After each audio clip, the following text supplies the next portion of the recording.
A service of KIBMradio.com, the Internet's home for an all old-time radio.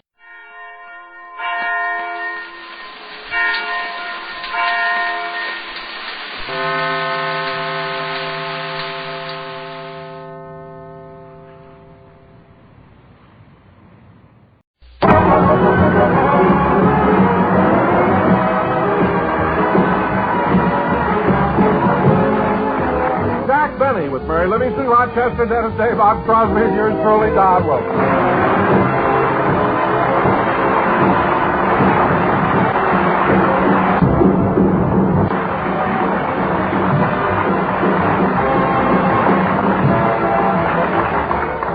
Ladies and gentlemen, last Sunday on his television show, Jack Benny acted both roles in that famous classic Dr. Jekyll and Mr. Hyde, which was written by Robert Louis Stevenson. That's right. Stevenson took a beating.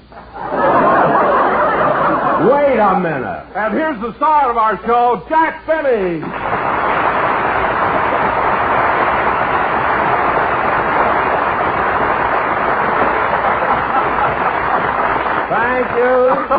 Thank you. Hello again. This is Jack Benny talking, and Don, 33-dimensional. Don, I want to ask you something about that introduction. Did you write that joke yourself? Well, I don't want to take all the credit. My wife helped me write that one. Oh, your wife. Your wife helped you, eh? Don, she's an actress, isn't she? Jack, you know very well that my wife is an actress. You've had her on your program many times. In fact, she was on just last week. That's right. Don, isn't it a shame that both of you are going to be out of work at the same time? I'm sorry you have no children. I'd enjoy firing them, too. Now, wait a minute, Jack. You can't fire me after all the years I've been with you. I started as your announcer in 1934, and during all these 19 years, I've given you loyalty and devotion. Some loyalty and devotion. Every time I cut your salary, you tell everybody. Anyway, Don. If you ever cut my salary, my mother would slap your silly face.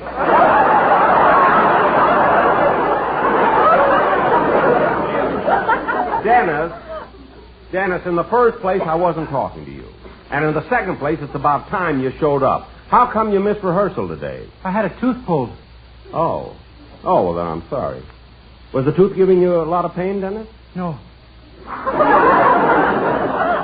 No. Did it have a cavity? No. Then why in the world did you have your tooth pulled? Because the dentist owed me $10, and that was the only way I could collect.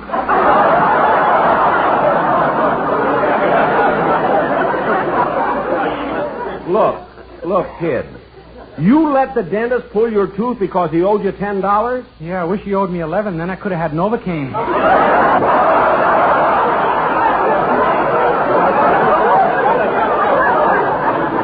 Well, I don't want to go into that anymore. I don't care whether Remley laughs or not. I don't want to go into it. Now, Dennis, look, I don't mind so much you're missing rehearsal. But the least you could have done is let me know. Well, I did. I called your house yesterday, and I told Rochester I couldn't be there. Oh, you did, eh? Well, I'm going to call Rochester and find out.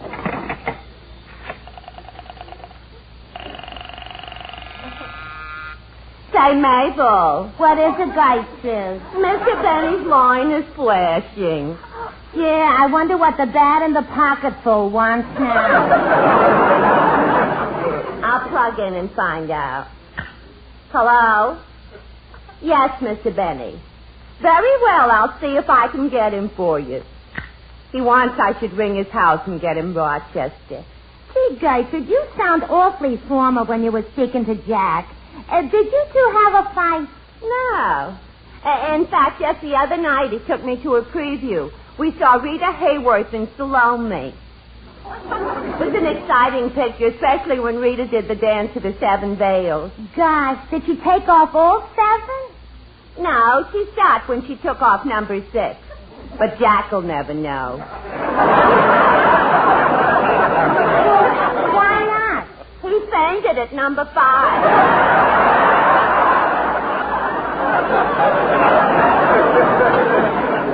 you're kidding. Jack really fainted? Yeah. He closed those baby blue eyes and slid right off the seat. Well, what do you know? Look, you've been seeing a lot of him lately, haven't you? Yeah. I've been seeing Jack so often I had to turn down a date with Dennis Day last week. But look who's talking. Jeannie with the light brown teeth.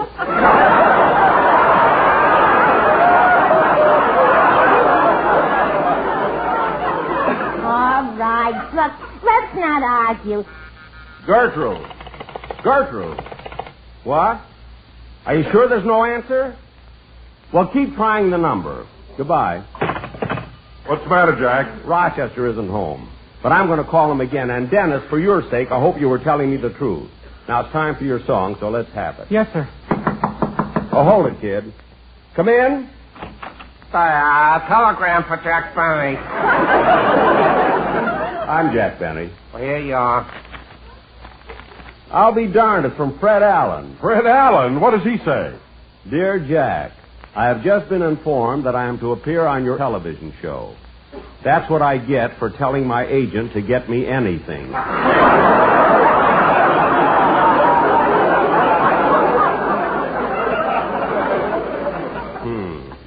Now, come on, Dennis. Let's get on with it. Boy, what are you hanging around here for? Well, sir, I don't mean to appear impudent or presumptuous, but when someone delivers a telegram, it is customary for the recipient to show his appreciation with a gratuity. Okay. Here. Oh, boy, a Canadian dime. Now I can summer at Lake Louise. Dennis, let's have your song.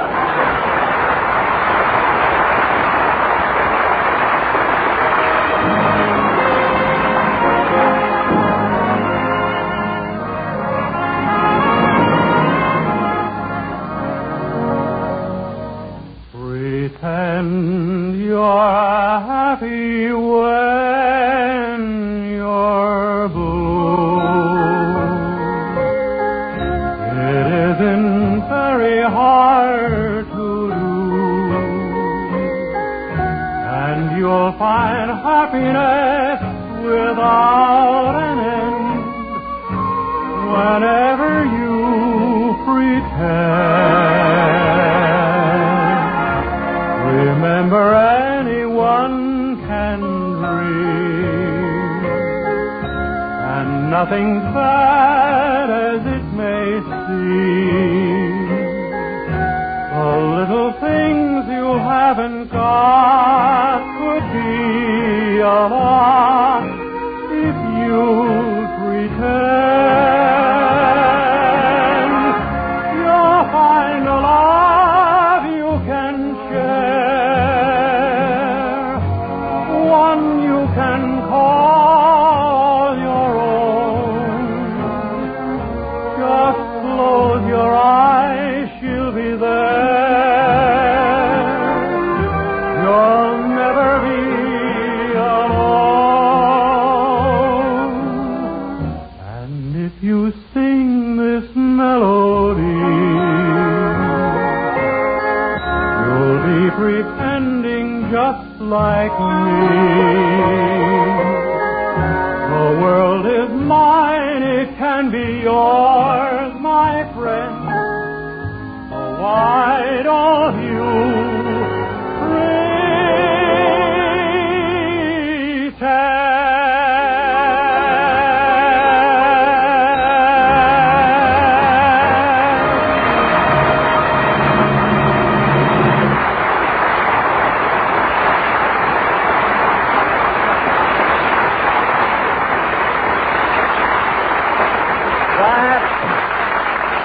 That was Dennis Day singing Pretend. Very good, Dennis. It was excellent. And now, kids, we have a very important play to do tonight. Hey, where's Bob Crosby? Well, here I am. Bob, I just happened to think of something. You missed rehearsal, too. What's your excuse? Well, I had to go down to buy a little gift for Sammy's new baby.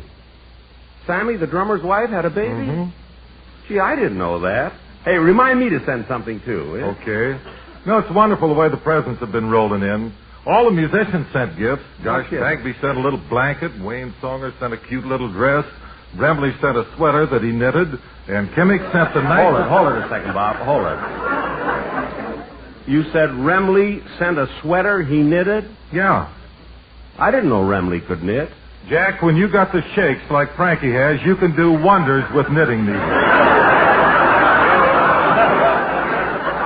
Well, I guess so. After 6 martinis, he's an Argyle man.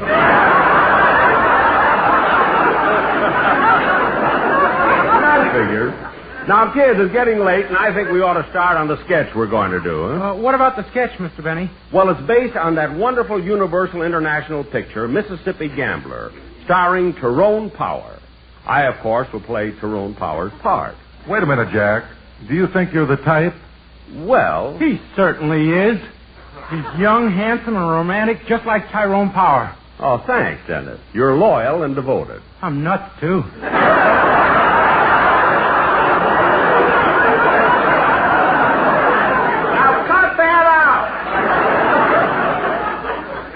Now, Don, set the scene. Hold it a minute, hold it. Hello? Hello, Mr. Benny, this is Rochester.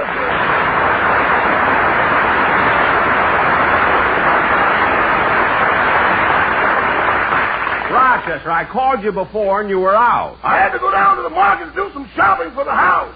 Oh, what'd you get? I got a half pound of hamburger, a can of peas, a can of beans, and a bale of alfalfa. Why in the world would you buy a bale of alfalfa? The price of milk went up 2 cents, and I know what you're going to do about that.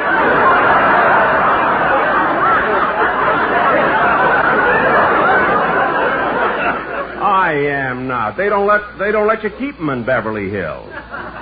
Pasadena, maybe, but not Beverly Hills. Now, Rochester, the reason I called is because Dennis Day said he phoned yesterday and told you he'd have to miss rehearsal. Oh, yes, boss. I forgot to tell you. Oh, you did, eh? Well, were there any calls today? Yes, sir. I have them right here. Let's see. The income tax department called. Income tax? What do they want? What do they want? Oh, it didn't concern you, boss. It was about the income I reported. Well, what was wrong with it? Nothing. They just called to offer their sympathy.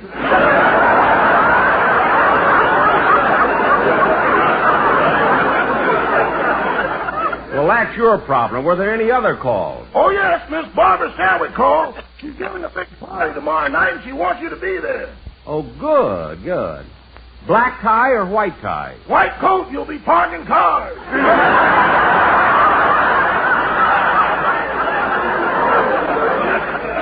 Oh, well, Rochester, put some new batteries in my flashlight.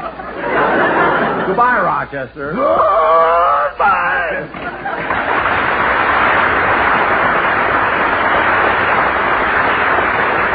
All right, Don. Now, Don, you can set the scene for our sketch. Okay. And now, ladies and gentlemen, the Playhouse presents its version of Mississippi Gambler. Curtain. Music.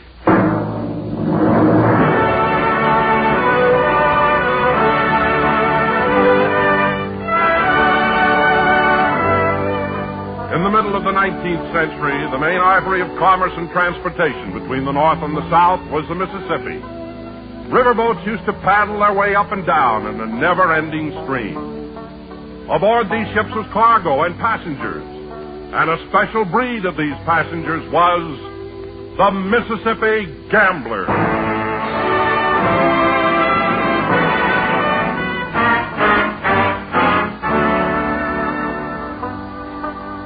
My name is Tyrone Benny. I'm a Mississippi gambler. I've been going up and down this river all my life. The first 20 years were tough. Then I got on a boat.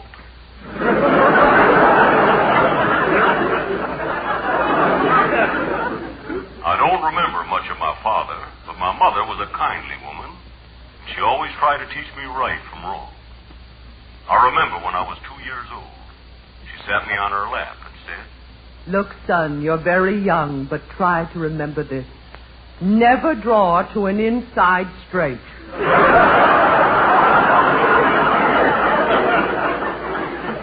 Ours was a wonderful relationship. When I was 18, Mother and I parted. I went to New Orleans, and she went to Tehachapi.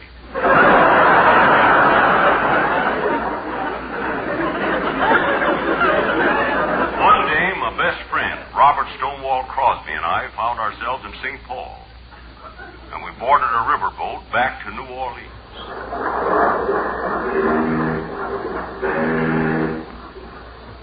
You think we'll make any money this trip, Tyrone?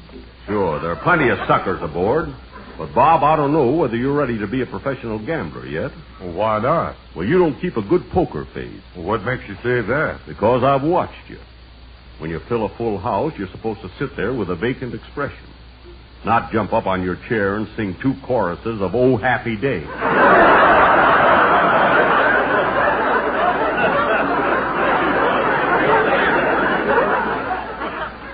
Wait a minute. Here comes a couple of guys that look right for picking. Let me do the talking. Would you gentlemen care to while away the time in a friendly game of cards? Well, I don't mind if I do. I got $1,000 I can spare. And I got a Canadian dime. You got your tip. Get out of here. Now, come on. We'll play some 3-handed poker. Well, suits me. Here's the table. I'll deal.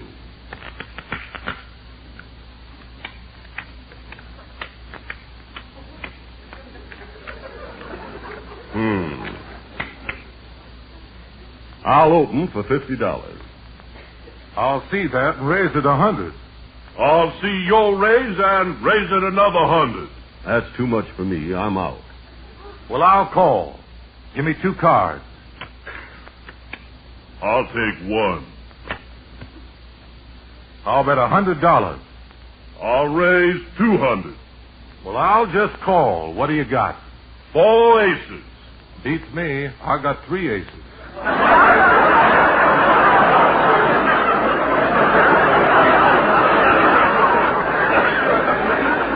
That's why I dropped out. I only had 2.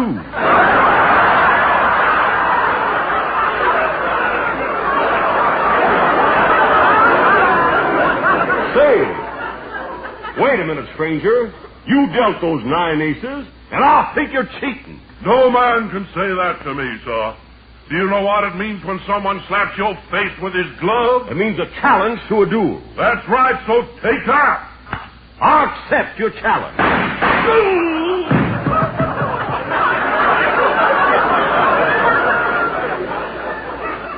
However, duels were small incidents on the river, and our boat pushed southwards. Our ride took us down past Wisconsin, Iowa, Illinois, and then Missouri.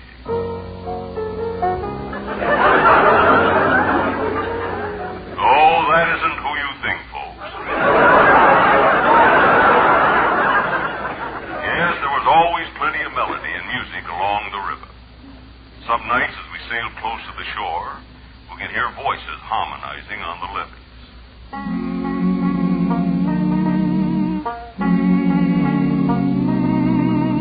Roll on, river, roll. Up the lazy river by the Almiron. That lazy, lazy river in the noonday sun. Linger in the shade of a kind old tree. Throw away your troubles, dream a dream with me. We're going up the lazy river where the robin song awakes a bright new morning. We can loaf along. Blue skies up above, everyone's in love. Up the lazy river, how happy you can be. Up the lazy river with me.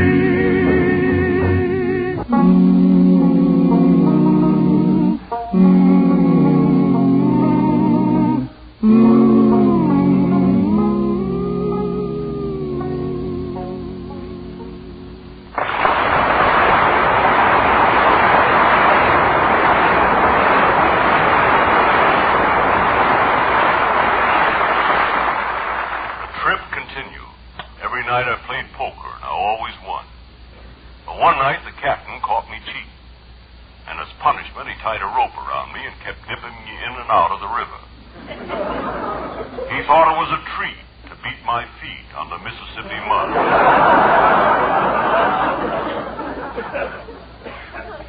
Shortly after this incident, that I met her. I remember when we were first introduced, she said, I am awfully glad to meet you, monsieur. And I hope you and I can become good friends. Very good friends. Her name was Yvette. And she had come aboard that morning at Albuquerque.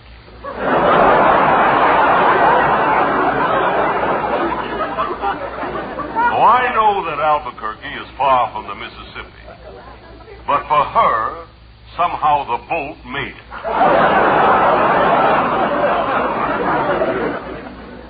I told her that I, too, hoped we would become good friends. And she said, You are very kind, monsieur. She was a plain girl. Slim, frail, and immature. This description was written before the part was cast.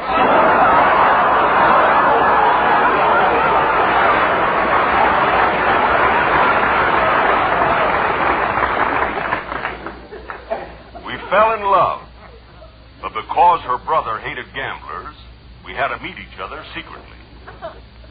One morning after we landed at New Orleans, she was supposed to meet me at the place where I lived, the Old Man River Hotel.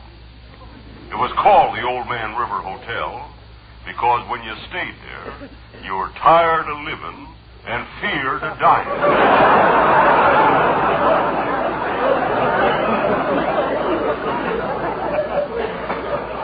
While waiting for her, I thought I'd have some breakfast and call room service. Soon the waiter was knocking at my door. Come in. Did you call for room service? Yes, I want some breakfast. Orange juice, coffee, and let's see, what can I have with the coffee? Well, we have toast, English muffins, donuts, and Cimarron rolls. What? Cimarron rolls. Look, waiter, bring me some orange juice, coffee, and a Cimarron roll. Okay, and you're lucky. Yesterday I couldn't have brought you any Cimarron rolls. Why not? We were out of cinnamon. All right, just go get it. He brought me my breakfast, and I finished it. And then Yvette arrived. She looked so beautiful standing there in her new knitted dress. I could tell it was newly knitted because a drunken guitar player was still working on it.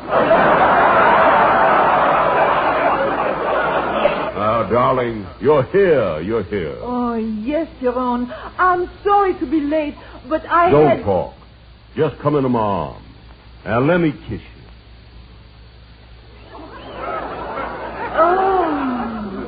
Oh, your kiss. It is so wonderful. It tastes of Cimarron.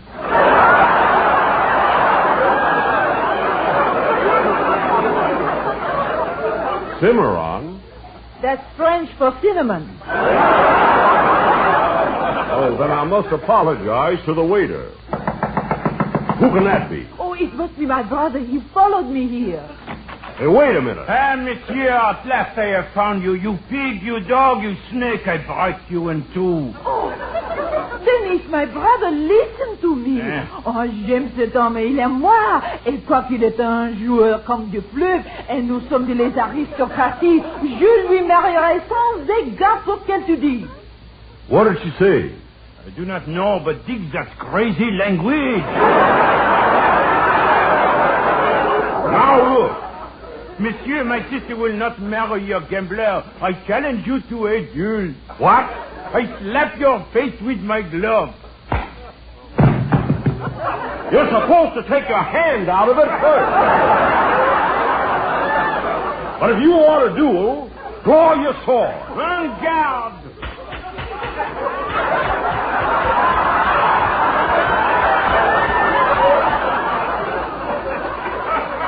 I thought he'd be an easy victim for me. He was so young, so inexperienced. But as the duel progressed, the minutes wore on and on, till we had fought an hour. Still we fought on with unabated fury, and another hour passed. And another hour. Then suddenly it was over. He didn't hurt me, and I didn't harm him. But my two sound men killed each other.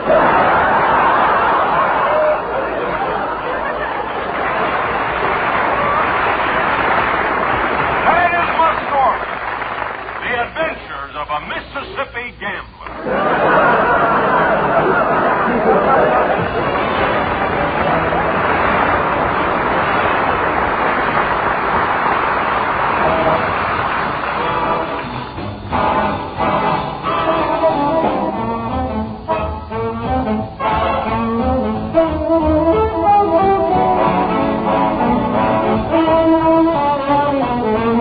Listen again next week to the Jack Benny Show. Don Wilson speaking. This is the United States Armed Forces Radio Service.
It's Easter Sunday, and in Beverly Hills, Jack is getting ready for his stroll down Wilshire Boulevard. Taking a shower, and Rochester is laying out his clothes. Mr. Barry's been in that shower a long time, but he always did. He'd sing in the shower like everybody else instead of playing his violin.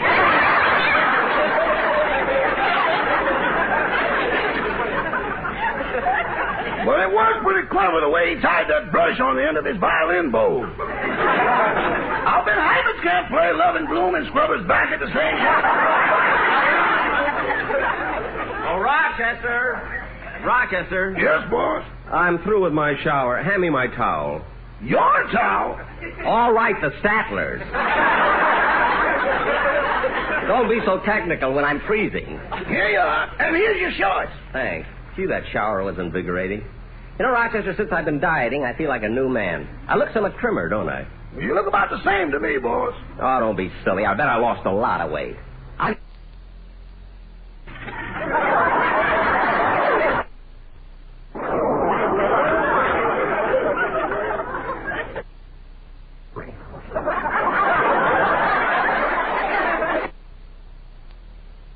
Well, you would be a financial success.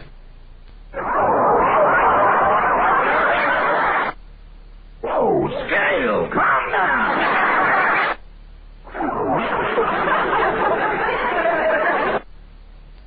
Wait, 102 pounds. Rochester, this scale is way off. I could have told you that when you read your fortune. Never mind. Let's check this scale. Rochester, you get on. See how much you weigh, will you? Okay. Let's see if I got a penny. Yeah, here's one.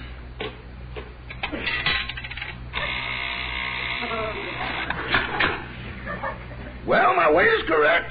So what does the card say on the other side? Let's see. Tell the previous spendthrift he put in a slug.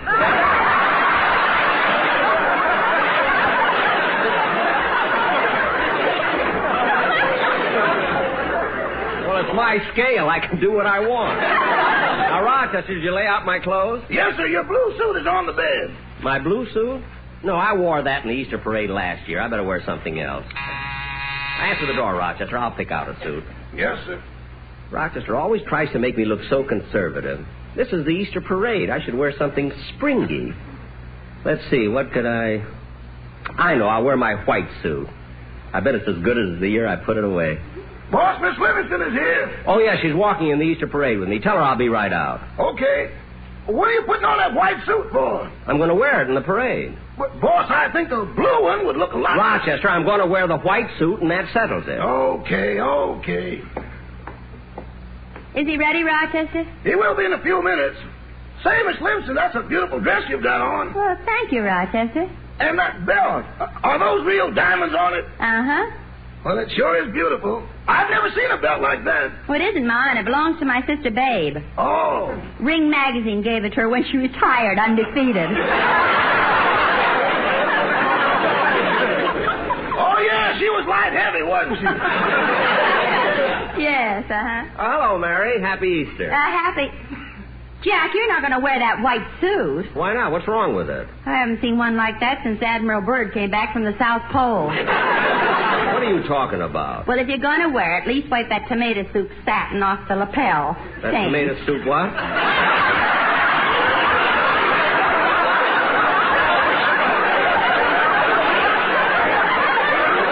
I've heard everything.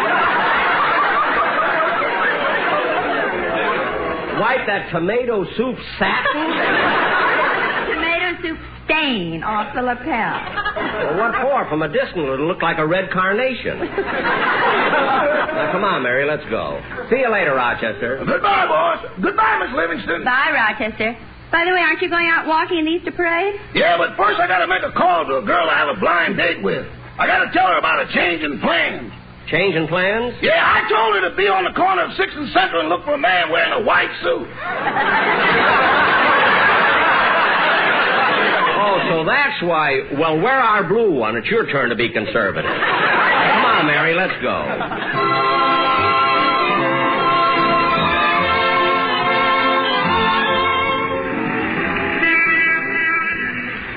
Gee, there are a lot of people out walking on Wilshire Boulevard. Yeah. You know, this is a wonderful time of the year. I know there's something in the air, a spirit of awakening, of romance. Makes me feel so young. And you know what they say, Mary?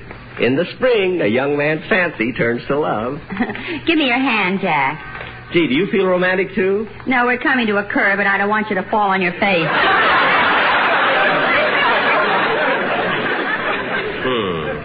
Jack, look who's coming this way. Isn't that one of the boys in your Beavers Club? Oh, yes. Oh, it's little Joey Hudson. Well, hello, Joey. Hello, Miss Livingston. Hello, Joey. Hello, Mr. Benny. Hey, dig that crazy carnation.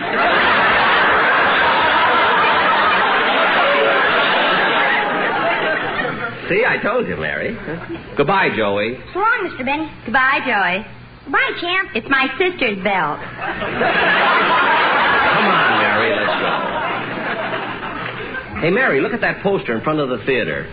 It's Rita Hayworth and Salome doing the dance of the seven veils. Boy, I'd like to see that in 3 dimensions.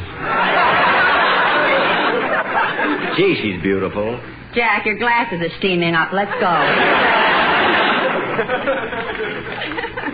Say, look. That theater across the street is showing a revival of Easter Parade with Judy Garland and Fred Astaire. Oh, yes. Remember how cute that picture started? Fred was walking along 5th Avenue singing that song, and the people answered him. How did that song go again? Never saw such a lovely day. Happy Easter. Happy Easter. It's such fun just to nod and say Happy Easter. Happy Easter. My, oh me, there's so much to see as you stroll the avenue. And you greet all the friends you meet. Happy Easter to you. Isn't it nice, Mary? They all answered it, just like they did in the picture. Yeah. Say, Mary, isn't that Bob Crosby and his wife? Where? Walking on the other side of the street. Oh, yes. Well, hurry up. Let's cross the street and join them. But, Jack, it's the Easter Parade, and maybe they'd rather walk alone. Oh, don't be silly, Mary. Bob would be insulted if he thought we saw him and didn't say hello. Say, June, isn't that Mary Livingston across the street there? Why, yes. It does look like Mary. But I wonder who that is with her. Well, I don't know, but from here he looks like Admiral Byrd.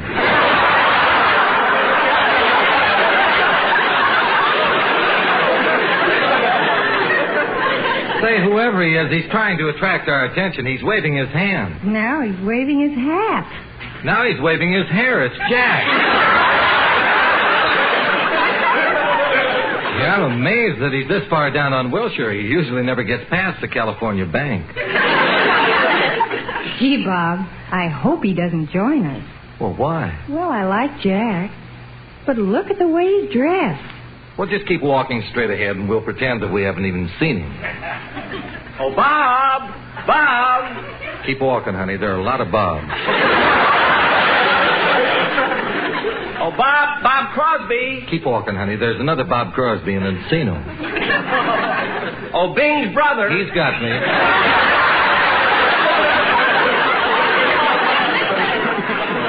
Well, hello, kids. Why, Jack Benny of all people. Gee, what a pleasant surprise. Yeah.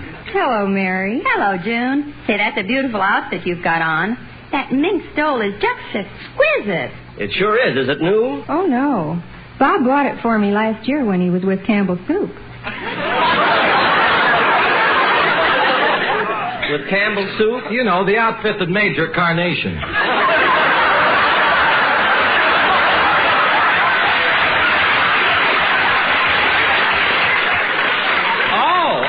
Well, we better be running along now. Yes, Bob. But aren't you going to walk with us? Oh, gee, we'd love to, Jack, but the kids are home all alone. We just got to get back to them. See you later. Happy Easter. Happy Easter. Happy Easter. Walking with you side by side. Happy Easter. Happy Easter. Fills my chest with so much pride. Happy Easter. Happy Easter. My, oh me, there's so much to see as you stroll the avenue. And you greet all the friends you meet. Happy Easter to you. That was nice running into Bob and June. Huh? Yes, it was.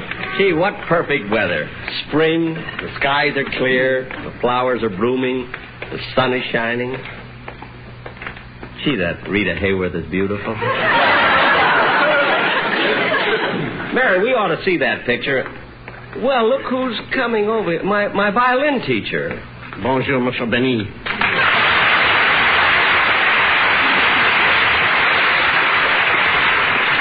Well, Professor LeBlanc. What a surprise running into you. Hello, Professor. Bonjour, mademoiselle. Professor, you certainly look nice today. Is that a new Easter suit you're wearing? Mademoiselle, I am a poor violin teacher. I cannot afford to buy new suits. Well, what do you do with the money I pay you for my violin lessons? I buy sleeping pills.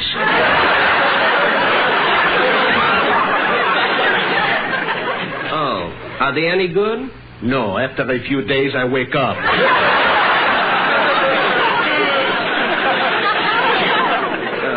Well, it was nice seeing you, Professor, and don't forget you're giving me a violin lesson tomorrow. I will not forget. I will tie a string around my finger. Oh, good, good. Better I should tie a rope around my neck. What? Goodbye, Monsieur Benny. Goodbye.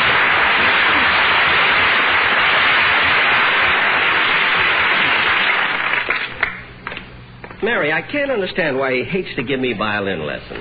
I can't understand it either. You played beautifully. I think you're as good a violinist as Fritz Kreisler or Isaac Stern. Well, Oh, Mary, that was sweet. What made you say that?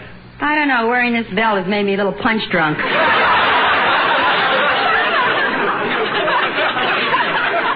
Look, Mary. Duh, flock of them flew over that time.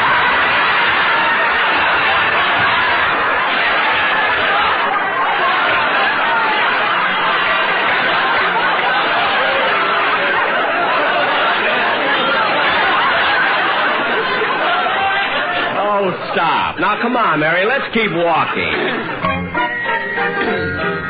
Yum, bum, bum, ba-da-da-da-dum. Happy Easter. Happy Easter. You're so cute in that old white suit. Happy Easter. Hey, Happy Easter. My, oh me, there's so much to see as you stroll the avenue. And And you greet all the friends you meet. Happy Easter to you. Well, Don Wilson. Hello, Jack. Hello, Mary. Hello, Don. Are you walking in the parade, too? No, I'm on my way home. I was just on a quiz program. You were on a quiz program? Yeah, almost won the jackpot. I answered every question correctly but the last one. No kidding. What did they ask you, Don? Well, the first question was, what does LSMFT stand for? Naturally, I said LSMFT stands for Lucky Strike means fine tobacco. Well, naturally. Then they asked me, why are Lucky Strike cigarettes so popular? And I told them it was because people get the one thing they want most in a cigarette, better taste. And Lucky's taste better, cleaner, fresher, smoother. Well, that was certainly the correct answer. Don, what was the question that you missed? Well, it was pretty tough. They asked me who was Secretary of State under President Rutherford B. Hayes. What'd you say? I said nothing. No, nothing beats better taste. Don, wait a minute. They asked you who was the Secretary of State under President Rutherford B. Hayes, and you said nothing, no, nothing beats better taste? Why did you say that? I didn't know the answer, so I took a wild guess. Well, Don, I'm surprised at you, a college man, not knowing who was the Secretary of State under Rutherford B. Hayes. Well, Jack, do you know? Certainly. It was William M. Evarts. Any schoolboy would know that. Especially if he went to school with Rutherford B. Hayes.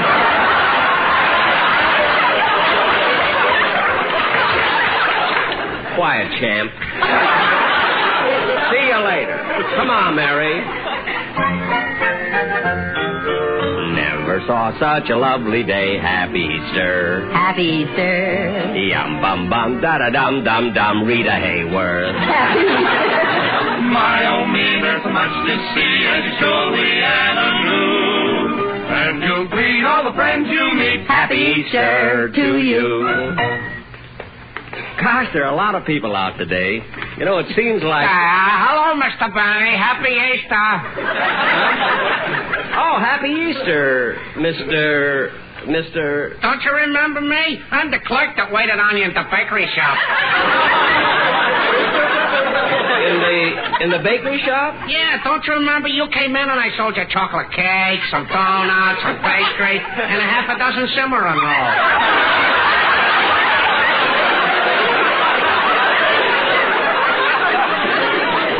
Oh, yes. Say, Mary, this is the fella I told you about. He can't pronounce cinnamon. I can't, though. All right, let's hear you say cinnamon. Cimarron. You see, Mary? Look, mister, it's such a simple word. You just pronounce it like it's spelled. C-I-N-N-A-M-O-N. C-I-N-N-A-M-O-N? Yes, Cimarron. Oh, thanks, lady. It's easy when you spell it first. Yes, it's easy. Well, come on, Mary. Never saw such a lovely day. Happy Easter. Happy Easter. It's such fun just to nod and say Happy Easter. Happy Easter. My oh me, there's so much to see as you stroll the avenue. And you greet all the friends you meet. Happy Easter to you. Well, Mr. Kitzel!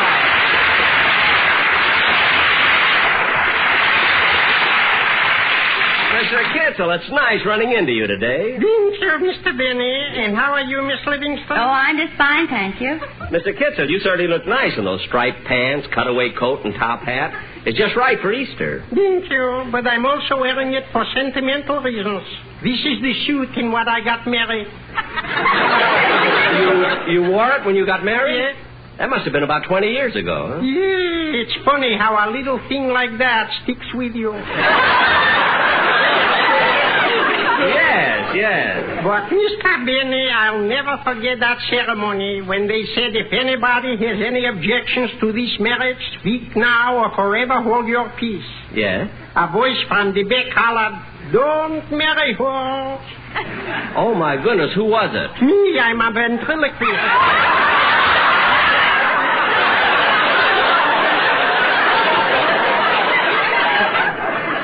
Mr. Kitzel, you're joking. Unfortunately.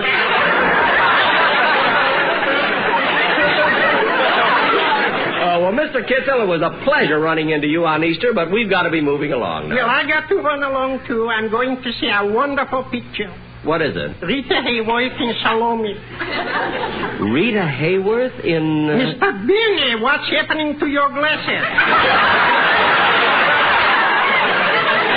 Mary, where'd he go? Where'd he go?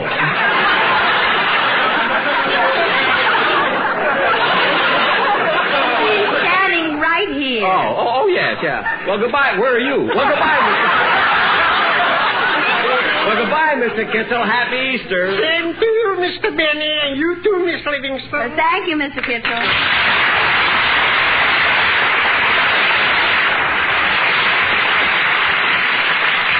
You know, Mary, it's always nice running into Mr. Kitzel. He seems so cheerful and... Hey, look, Mary, there's a photographer taking pictures of couples on the street. Oh, yes. I'm going to have him take our picture. Oh, no, Jack. I'm not going to have a picture taken with you wearing that suit. All right, I'll have one taken myself. Oh, Mister...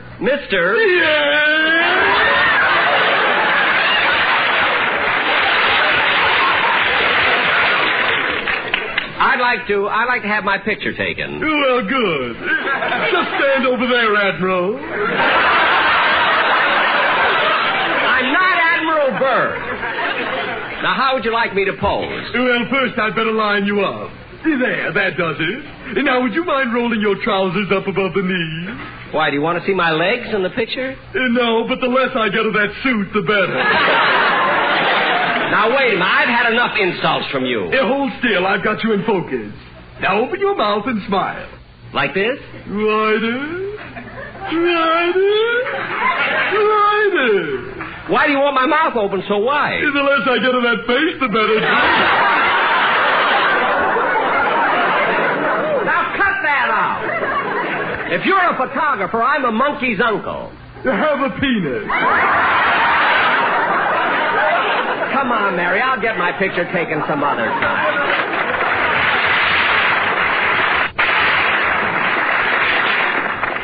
How a guy like that ever expects people... Jack, roll down your pants leg. Well, come on, Mary. We'll walk as far as La Brea. Never saw such a lovely day. Happy Easter. It's such fun just to nod and say Happy Easter.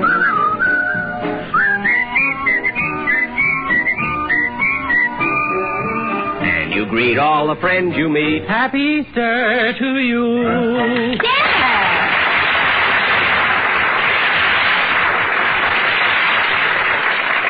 Keep walking, Mary. Oh. Jack, it's Easter. Be nice to him. Oh, all right. Hello, Dennis. Hello, Mr. Benny. Dennis, Mary and I are walking down as far as La Brea. Would you like to join us? Sure, I'm not stuck up. Say, Dennis, you're really dressed up today. Is that a new suit? Yeah, I won it on a quiz program. On a quiz program? Uh-huh. I answered all the questions correctly. You knew the answers to all the questions? Uh-huh. Well, what did they ask you, Dennis? Well, first they asked me what my name was, and I told them Dennis Day. Gosh, you remember. Uh-huh. And then they asked me what holiday we celebrate on March 17th, and quick as a flash, I said St. Patrick's Day. Well, you're a whiz. And then they asked me who was Secretary of State under President Rutherford B. Hayes. Uh-huh. And I told them William M. Evarts. Dennis. That's right. That's wonderful. How did you know? I didn't know. I took a wild guess. Dennis, you took a wild guess and it worked? It worked when they asked me my name, too. Jack, we're coming to the La Brea tar pit. You grab his left arm, and I'll grab... Be nice to him. Be nice to him. That's what you told me to do. Say, Dennis, instead of talking and annoying everybody, why don't you sing something? Oh, gee, do you think it'd be all right out here on the street? Sure, everybody feels good today. It's Easter. Okay.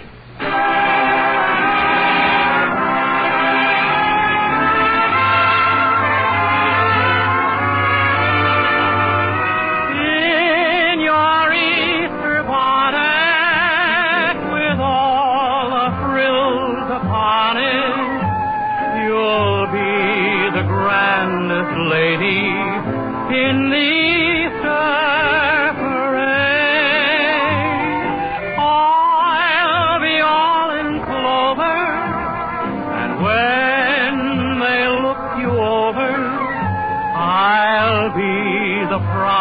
this fellow in the Easter parade on the avenue,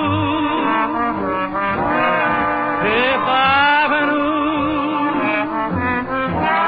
The photographers will snap us, and you'll find that you're in the rotogravure. Oh, I could write a sonnet about your Easter bonnet and of the girl I'm taking to the Easter parade on the avenue, Fifth Avenue. The photographers will snap us, and you'll find that you're in the rotogravure. Oh, I could write a sonnet about your Easter bonnet and of the girl I'm taking to the Easter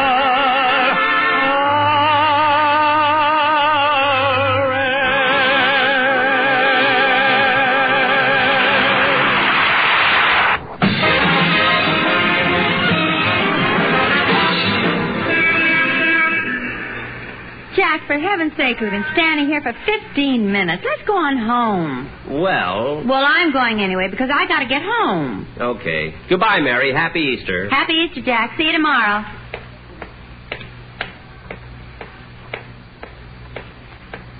How many tickets, please? Just one down front.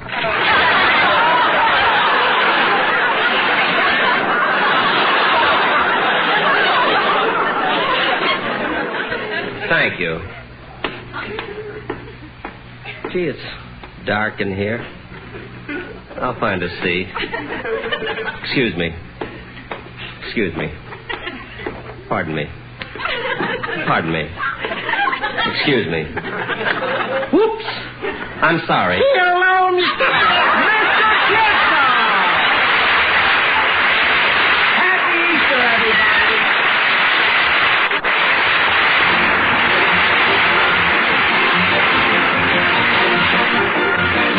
Jack Benny program is written by Sam Perrin, Milt Josephsberg, George Balzer, John Tackerberry, and produced and transcribed by Hilliard Marks.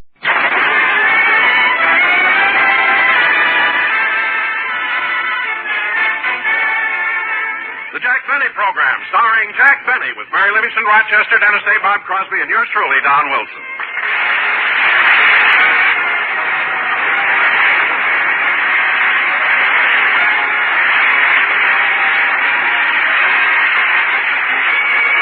And now, let's go out to Jack Benny's house in Beverly Hills. It's such a lovely morning that outside on the front lawn, we hear the splashing of birds in the bird bath. While upstairs, we hear the sound of the shower. Oh, what a beautiful morning. Oh, what a beautiful day. I got a wonderful feeling that everything's going my way. Rochester, I'm through showering. You can stop singing now. Okay. Say, Rochester, I don't know where you're buying soap lately, but that new bar I just used didn't lather at all. I didn't know you took a new bar of soap. Did you get it out of the service closet? No, I found it in the kitchen. In the drawer? No, in a dish near the drain board. Well, congratulations, boss. Why? You have just showered with a peeled potato.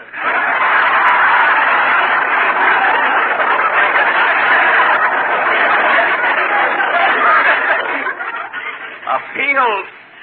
Imagine showering with a peeled potato. You now have the skin that lamb chops love to touch.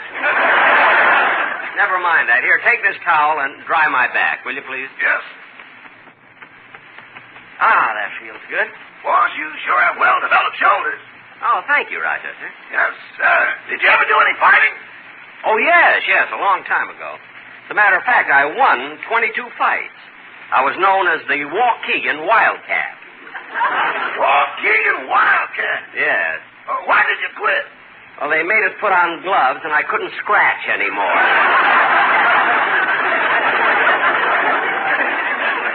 So I got a manicure and retired. Now, Rochester, while I get dressed, how about fixing me some breakfast? Yes, sir.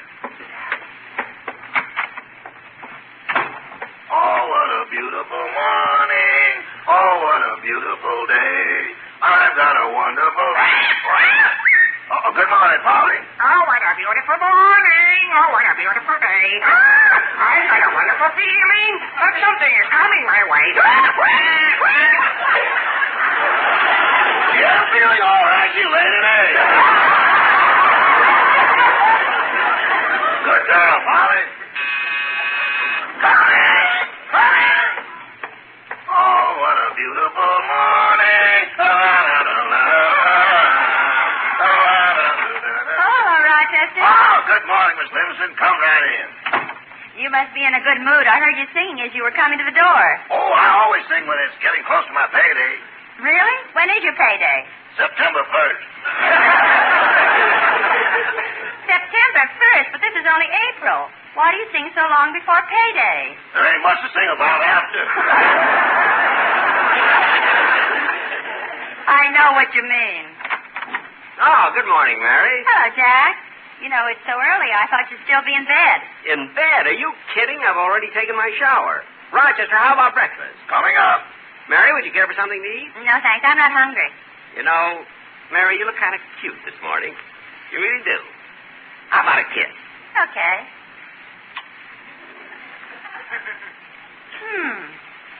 That's funny.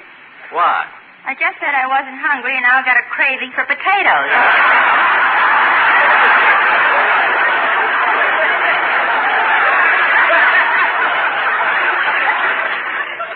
Well, is that the cleanest ones in town?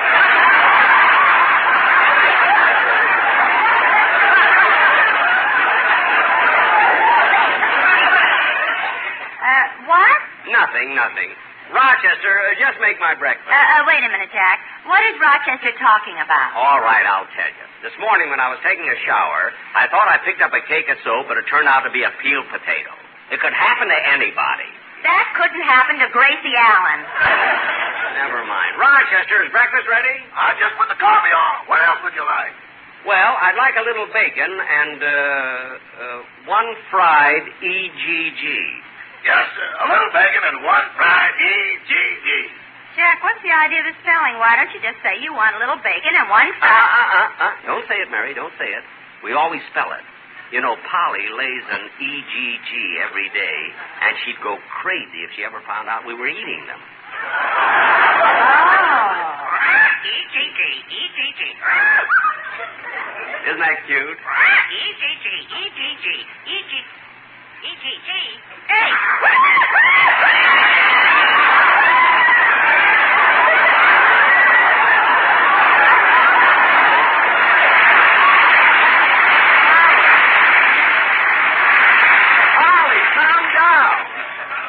Rochester, no eggs. Fix me some pancakes. Yes. Now, who can that be? Oh, I'll get it.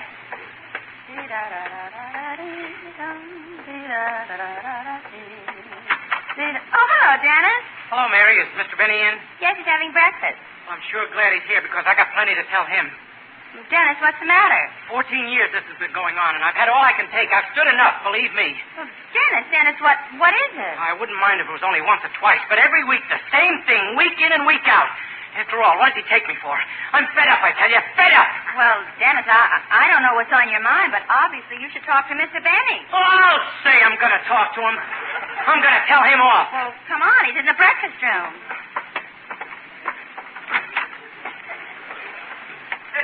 Oh, hello, Dennis. Oh, Mr. Benny. Gee, you're looking well today.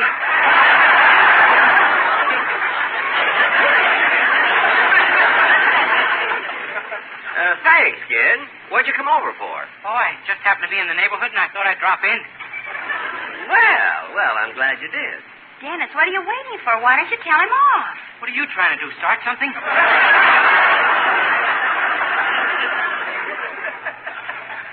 Yes, Mary, what's the matter with you? What's the matter with me? Yeah. You've been mistreating Dennis and taking advantage of him for 14 years. What? And he's had enough of it. After all, what do you take him for? Mary, what are you trying to do, make trouble or something? That's telling her, Mr. Benny. Now, wait a minute. Look, Dennis, I'm going to straighten this thing out right now. Didn't you come to the door and tell me that you were mad at Mr. Benny? Uh-huh. And didn't you tell me that you were fed up with the way he was treating you? Uh-huh. And didn't you say you were going to tell him plenty? Uh-huh. Then why is it when you walked up to Mr. Benny you were so nice to him? When I saw his long fingernails, I lost my nerve.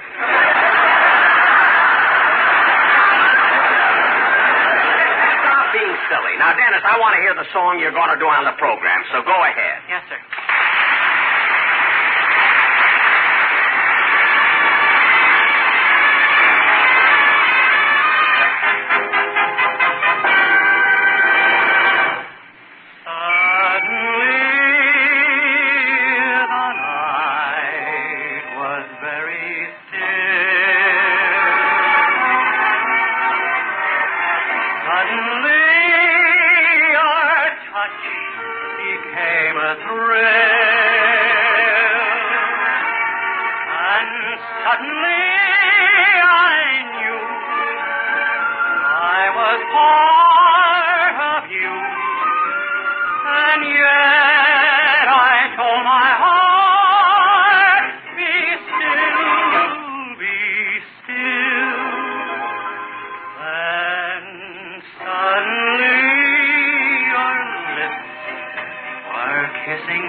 Dennis. It'll be fine on the program. Say, Rochester, is my toast ready yet? Not yet, boss. It's in the toaster.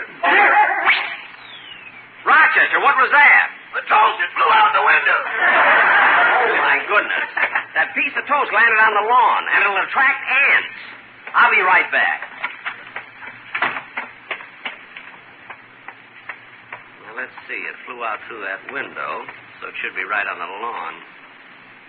I don't see it. Maybe it flew out into the street. Funny, I don't see it around here either. There's the Coleman's garbage can. It hasn't got a lid on it. I wonder if the toast could have gone in there. Gee, I got to find her. It will be loaded with ants.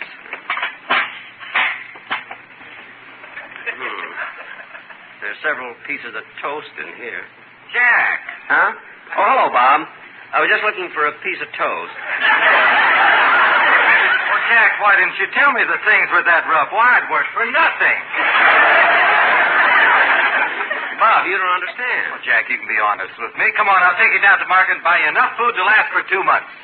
Bob, I'm trying to tell you that... What'd you say? Huh? Well, I said that I'd take you down to the market and buy you enough food for 2 months. Jack, come on in. Your breakfast is ready. You eat it. Bob and I are going shopping. Hey, now, wait a minute. You mean you have food in the house and yet you were going to let me try to buy some for you? Bob, I was just going to teach you a lesson for being so silly. Now, come on in the house.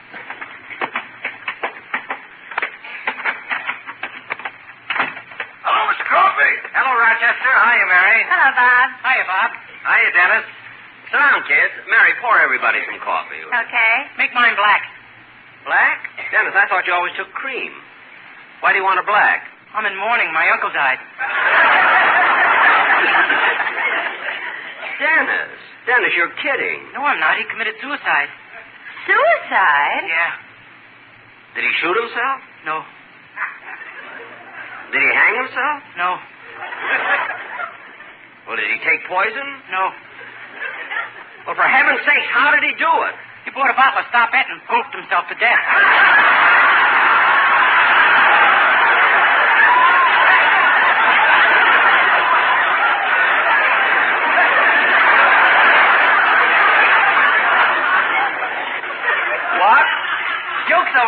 cream. You know, Bob, I think it's only fair that I warn you. Warn me about what? Before Phil Harris met Dennis, he didn't drink a drop. Everything happened after... There's someone at the back door. Rochester, give everybody coffee. I'll answer.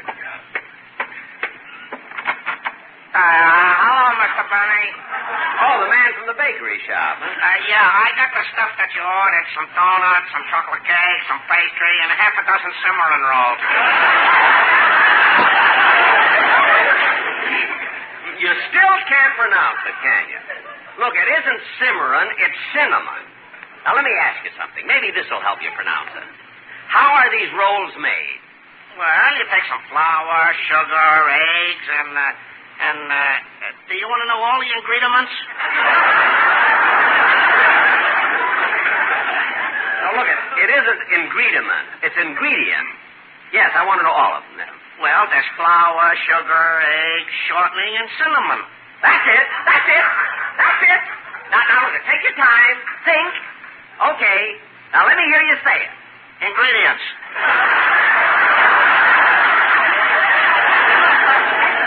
I don't mean ingredients. I'm trying to get you to say cimarron. I mean cinnamon. Why don't you order something else? You drive me nuts.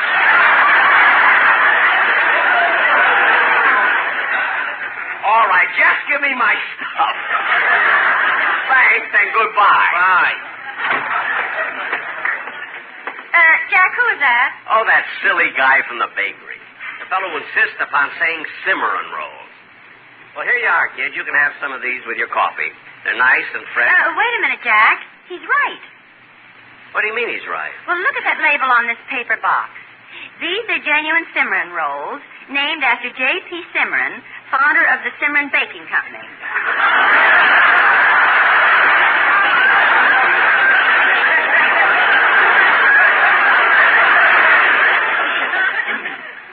What? These Cimarron rolls should not be confused with ordinary cinnamon rolls, which are made from entirely different ingredients.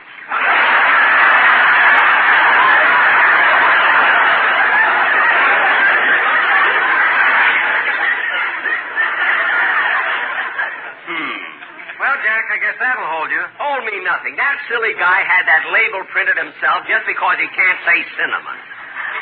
He must be crazy. Well, boss, there's one way of finding out. How? Ask him if he showered with a peeled potato.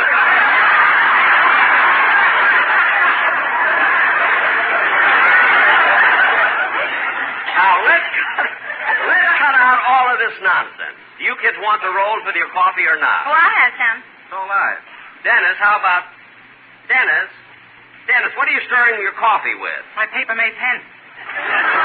Dennis. Well, don't worry. It's leak-proof. Joke's over. Pass me a spoon.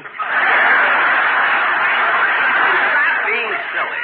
Well, I don't know how long Phil stood at Jackson, but I'm slipping. Get the ice. You'll need more than ice before you get through with... There's the front door. You want me to get it, boss? No, I'll get it. All I did was shower with a peeled potato. The whole day is mixed up. Yes? How do you do? My name is Martindale. I represent a law firm that specializes in settling estates and tracing legal heirs. Legal heirs? Yes. Does Mr. Jack Benny live here? Oh, I'm Jack Benny. Well, then it's very possible that you're the man I'm looking for. May I come in? Yes. Have a seat, Mr. Martindale. Mr. Benny, if you're the man we're looking for, an aunt whom you have never seen has left you a legacy of $5,000. $5,000? Hey, kids! Kids, come on in here. What is it, Jack? Yeah, what's up? Yeah, what? You tell them, Mr. Martindale. Certainly. We have reason to believe that Mr. Benny's Aunt Matilda, whom he has never met, left him $5,000. Hey, that's wonderful. Yes. Where's the money? The money. My Aunt Matilda. I've got the check right here in my briefcase. Oh, but first I'll have to verify a few facts. Oh, of course. Go ahead, mister. Ask me anything you want. Good old Aunt Matilda. I'm sorry about this interruption, Mr. Martindale. Oh, that's quite all right, Mr. Benny. Now, I'll answer any questions, and then you can give me the $5,000 my Aunt Matilda left to me. Jack. Huh? Jack, come here a minute. What is it, Mary? Jack, Bob and I have been talking it over. If your Aunt Matilda never saw you, why should she leave you all that money? Because she was my own flesh and blood. Jack, if she had any of your blood, she wouldn't leave anything to anybody. Oh, quiet. Okay, Mr. Martindale, I'll answer those questions now. Very well. Mr. Benny, were you born in Waukegan, Illinois? Yes. You see, Mary? You see, it's me. And at the age of 6, you started to practice a musical instrument. That's right. That's right. And that instrument was? The violin. I still play the violin. I play the violin. Now, the fiddle, the violin. You graduated from Central Elementary School and went to Waukegan High School. That's right.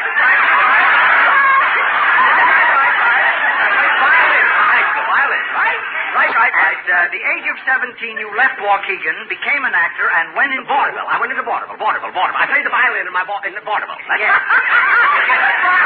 Right. Mr. Benny, I'm sure that further questioning is unnecessary. I'm firmly convinced that you're the man we're looking for. Where's the money? Where's the money?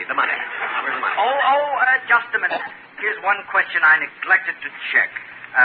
How old are you? 39. 39. Well, that's strange. Every other answer seemed to fit, but the Jack Benny we're looking for was born in 1894. Now, that would make him 59. But, Mr. Martindale, it must be me. There was no other Jack Benny born in Waukegan who plays a violin. I'm sorry, but the Jack Benny we're looking for, who gets this $5,000, was born in 1894 and is 59 years old.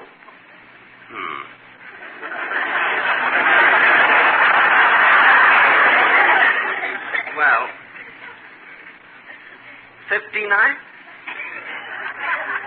Yes. Well, this is a tale well calculated to keep you in suspense. Mr. Martindale, I'm sorry, but I'm not the Jack Benny you're looking for. I am only 39. Well, I'm sorry, Mr. Benny. I was hoping my search was over. Oh, good day. Goodbye, Mr. Martindale. Ya-da-dee-da-dum, da-dee-da-dum, da-dum, dum-dee-da-dum. Jack. Da-dum, dum-dee-da-dum. Jack. Da-da-da-dum. Jack. What is it, Mary? I can't believe what I just heard. What do you mean you can't believe it? Jack, all you had to do was to say you were 59 and you would have gotten the money. But by insisting that you were 39, you lost $5,000. That's right. I can't understand it. Why? Mary, I may not be a spendthrift, but I know a bargain when I see one.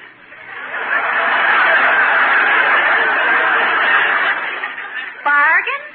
Where else can you buy 20 years for $5,000?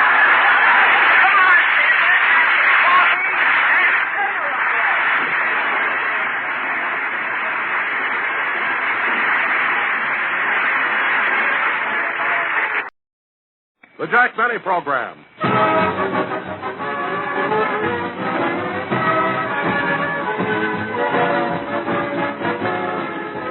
Starring Jack Benny with Mary Livingston, Rochester, Dennis Day, Bob Crosby, and yours truly, Don Wilson.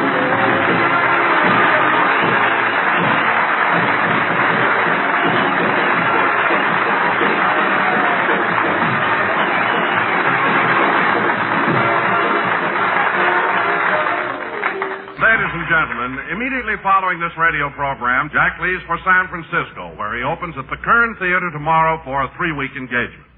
At the moment, Jack is at home taking care of last-minute details. Rochester, I told you when you finished packing my bags to bring them down here to the den. I'm sorry, boss, but I was on the phone all morning making all those phone calls for you. Oh, yes. Did you call Miss Livingston and tell her I want her to pick me up in an hour? No, sir. Why didn't you phone her? I ran out of dimes. Rochester, haven't I told you that if you hit the coin box as you dial the last number, sometimes you get the dime back? I know, but I can't reach the coin box. You can't reach it. Why not? The phone is upside down from you hitting it so much. Look, Rochester. We've got the only phone in Beverly Hills with a cauliflower ear. Never mind. Anyway, I told Miss Livingston yesterday that I wanted her to pick me up. She won't forget. Now, are you sure you got my bags all packed for San Francisco? Uh-huh. Good. Now, I want you to carry my violin carefully so nothing happens to it. You're not taking your violin to San Francisco, are you? Well, certainly I am. Why shouldn't I? Look, boss, 47 years ago they had an earthquake. Let's leave them alone.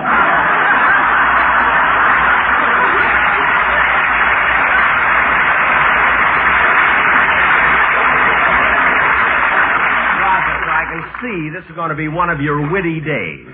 And I don't like... Answer that, please, while I finish packing. Yes. Mr. Benny's residence. Hello, Rochester. This is Bob Crosby. Is Mr. Benny there? Sure, just hold the phone. It's Bob Crosby for you, boss. Oh, thanks. Hello? Hi, Jack. Yeah, I hate to disturb you, but I've got to ask a little favor. Certainly. What is it? Well, this is rather embarrassing, but, well, would you lend me $500?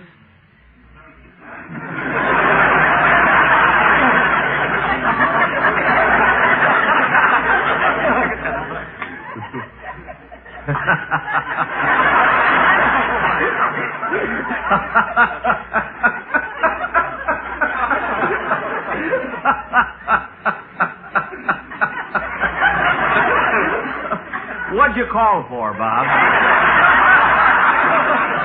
Well, Jack, I'm not joking. I need $500, and I need it immediately.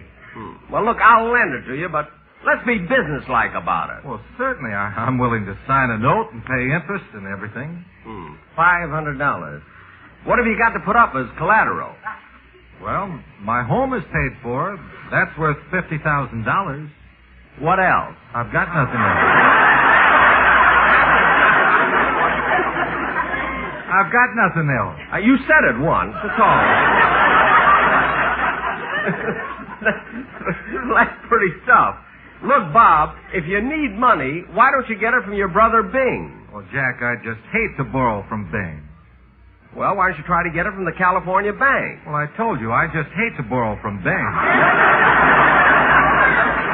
Oh, that's right. He does own that, doesn't he? Yeah. And besides, Bing is even worse than you about the collateral that he makes you put up.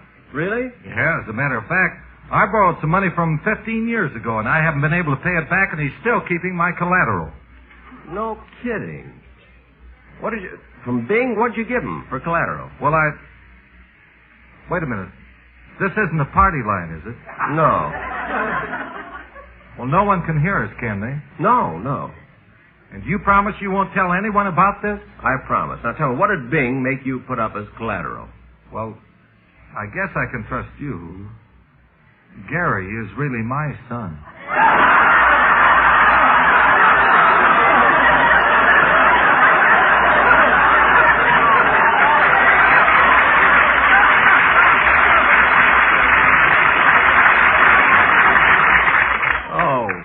Stop. Well, Bob, let me think about it for a while. And I'll tell you what, call me back later, will you? Okay, Jack.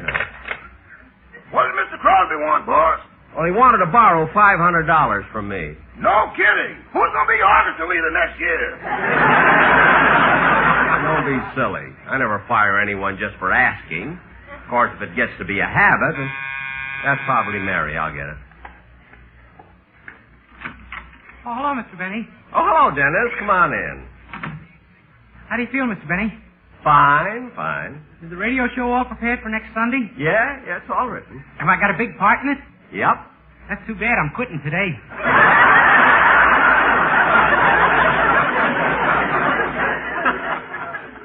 You're quitting? Uh-huh. I'm going for a tryout with the Dodgers. Oh, fine. Last year you were going to swim the channel. Now you're going to try out with the Dodgers. In the first place, you don't know anything about baseball. Oh, yes, I do. Professional baseball runs in my family. Oh, your father used to play? No, my mother. Your mother played baseball? Sure, and she played for 3 years with the Bloomer girls. Oh, a girls' team. Well, that's different. What position did she cover? My mother was in the outfield. Right field or left field? Center field, too, when she wasn't wearing a girdle.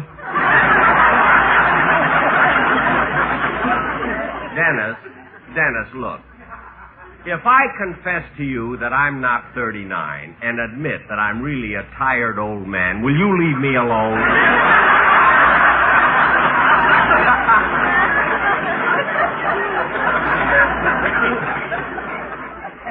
That's not too much to ask. Is it, kid? No, okay. Now, the first thing is to forget about trying out with the Dodgers. Let me hear the song you're going to do on Sunday's show. Okay.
Dennis, that song is really beautiful. You know, not only is it a great tune, but, well, Dennis, I've got to tell you something. You've been with me 14 years now, and as each year passes, your voice becomes better and better. In fact, right now, I'll go as far as to say that today you're the finest tenor in show business. When are you going to San Francisco?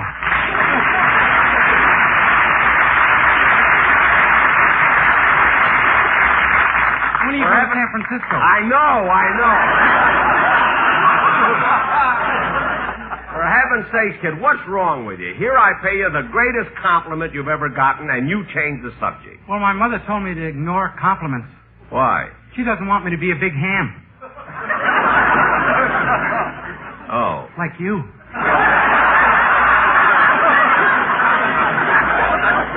Dennis, if there's one thing that makes me mad, one thing, it's anyone calling me a ham. If anything, I'm too modest. Excuse me. Really nothing hammy about me. Hello, Jack. Oh, hi, Mary. Jack, your sign fell down and I put it back up. Oh, the no parking sign? No, the one that says, Home of Jack Benny, world's greatest comedian. Oh, yes, I put it up after the Academy Award. Come on in, Mary. Oh, hello, Dennis. Hello, Mary. Jack, don't you want me to drive you to the studio? I thought you were in a hurry. Oh, I've got time. Besides, my agent is sending over a couple of acts for me to audition for my personal appearance in San Francisco. Well, I thought your stage show was all set. It is, but we still need a short novelty for the opening. But, Jack, I thought that act was all set. You told me you were going to hire Bosco, the famous talking dog. I was, Mary, but I changed my mind after the audition. Why, couldn't Bosco talk? Oh, he talked all right. He had an amazing vocabulary, but he couldn't read the script. Anyway, I'm glad I didn't take Bosco. What a fresh dog. I don't want anyone working for me who calls me Baldy. I wouldn't stand for... Rochester! Rochester! Oh, I'll answer it myself. Yes? Hello, Mr. Benny. Huh? I'm Sherwood. Oh, yes, Mr. Coleman's butler. Come in, Sherwood. This is not a social call. Oh. Well, what is it? Mrs. Coleman would like 10 pounds of sugar, 3 dozen eggs, 6 quarts of milk, 20 pounds of flour, and a pint of whipping cream. Gosh, what in the world is she baking? Nothing. She's just trying to get even.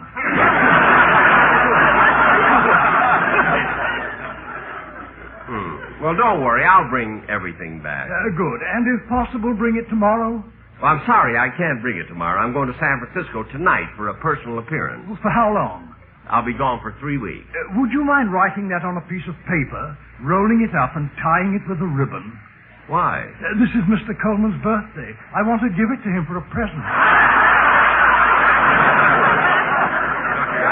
I didn't know it was Ronnie's birthday. I'll go back with you and congratulate him. Oh, no. Please, don't come back there with me. Why not? Ronnie will be glad to see me. Come on, let's go. No, please. Anyway, Mr. Coleman isn't home. He went to the movies with Mrs. Coleman. They went to see Ivanhoe. Oh, yes, Ivanhoe. That's the story about a good night. Good night. Coming. Oh, hello, Don. Hi, Jack. Come on in, Herman. Herman? Yeah. Remember you told me you needed an opening act for your stage show in San Francisco? Yes. I think Herman's your man. It's a great novelty act. Does a wonderful imitation of an electric organ. Look, Don. Go ahead, Herman. Show him.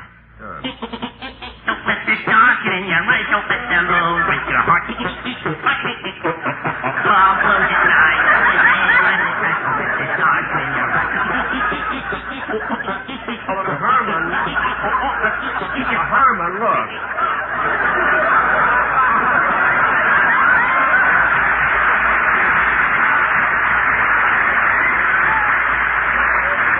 We're going to use you earlier.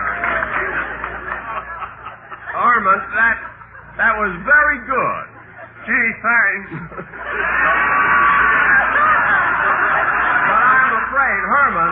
I'm afraid it just won't fit into my show. Well, Jack, if you can't use him on your personal appearance, maybe you can use him on one of your radio programs. On my radio program? Yeah, I have a special arrangement for him, and I'd like you to hear it. It'll be swell. Okay, let me hear it. Oh, doggone it, I left my music out in the car. I'll get it. It'll only take a couple of seconds. Say, Don Wilson, Herman, Don Wilson seems to think quite a bit of you. Huh? Oh, yeah, we get along fine for neighbors.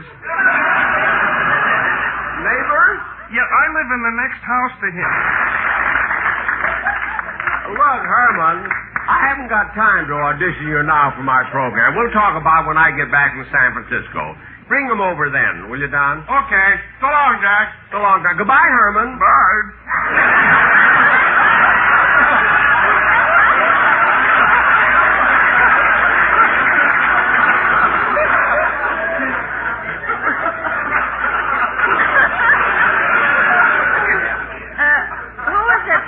Jack? Oh, that was Don Wilson. He had an act for me to audition. Gosh, you're certainly going to a lot of trouble for this personal appearance in San Francisco. Mary, it's not only San Francisco. I've gotten offers from all over the country. I had an offer to appear in Las Vegas for a lot of money. Oh, you think they offered you a lot of money in Las Vegas, eh? Rochester, tell them about the offer I got from the Flamingo Hotel. 50 cents a bundle, rough drive. I didn't mean that. I meant that... Oh, for heaven's sake, there's the phone again. Hello? Hello, Jack. This is Bob Crosby again. Oh, yes, Bob. Say, have you thought over lending me the $500? Well, tell me, Bob, what do you need the money for? The usual thing. I've got to bail Remley out. You have to bail Remley out? Again!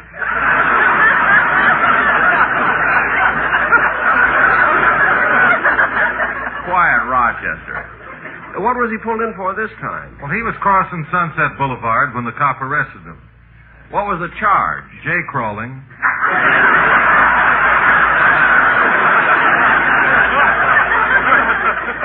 Something new, isn't it? Jay-crawling? Couldn't Remley convince the cops he was sober? Oh, he tried to. They gave him all kinds of sobriety tests. Finally, to prove he was sober, Frankie decided to walk a straight line, and that's when they arrested him.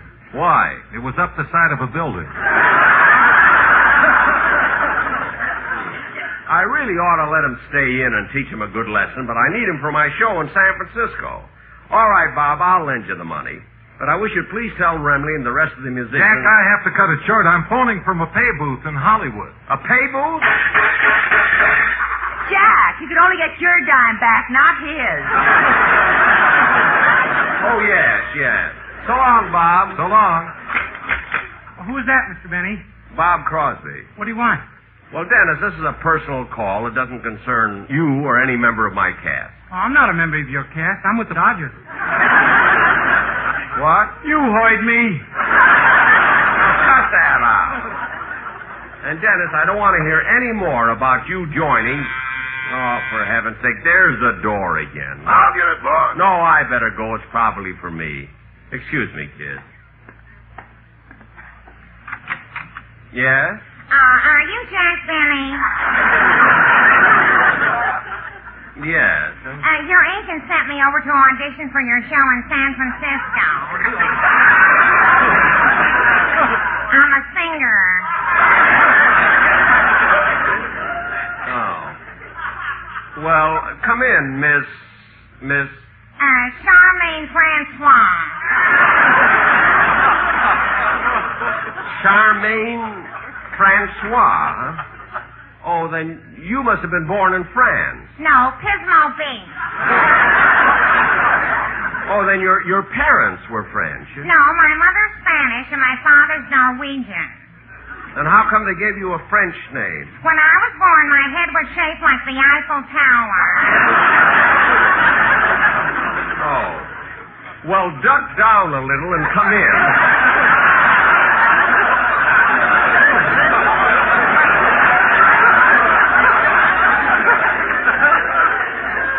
Look, I'll tell you what we'll do.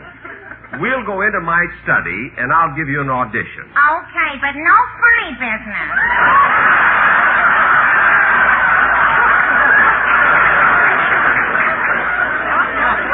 Look, miss, that's where the piano is. Come in. Here we are. Now, what about your accompanist? I always accompany myself. Oh, you do, huh? Well, all right. Go ahead. Let me hear the audition.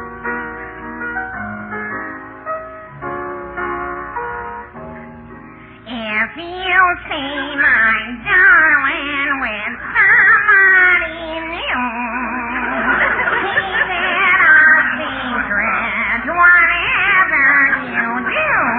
Miss Francois. Why should you tell me and break my poor heart? That foolish pride was just drive us apart. Look, Miss Francois.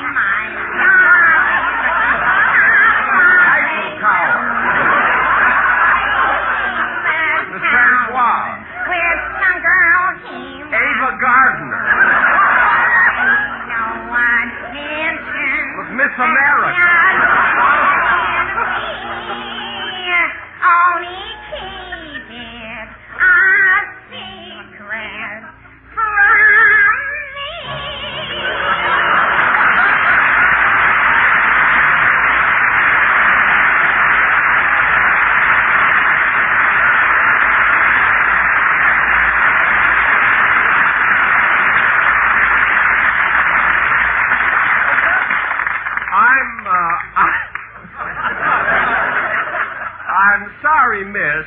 That's not exactly what I had in mind for my opening act. Anyway, I already have a girl singer. What has she got that I haven't got? A nice round head.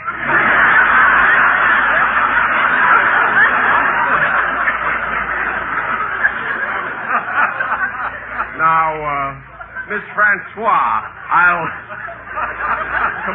see you to the door.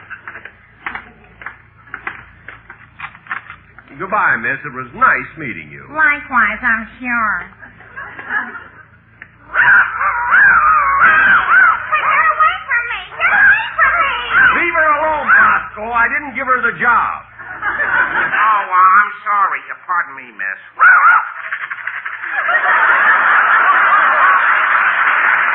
Stupid dog!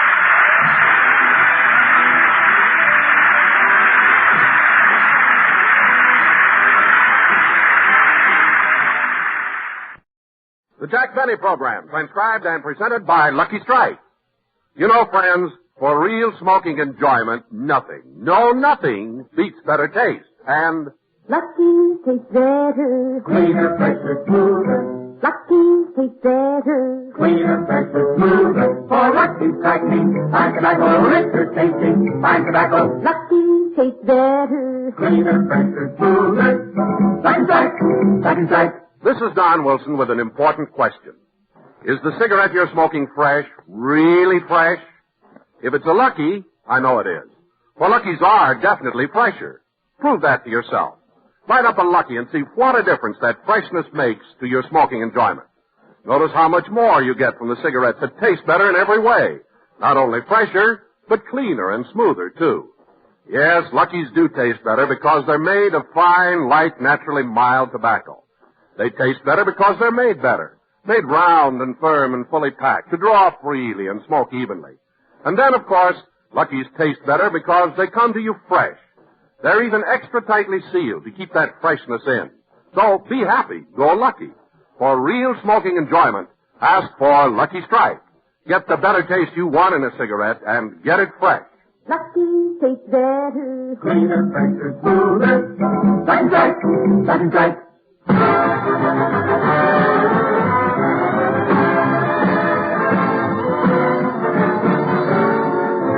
The Lucky Strike program starring Jack Benny with Mary Livingston, Rochester, Dennis Day, Bob Crosby, and yours truly, Don Wilson.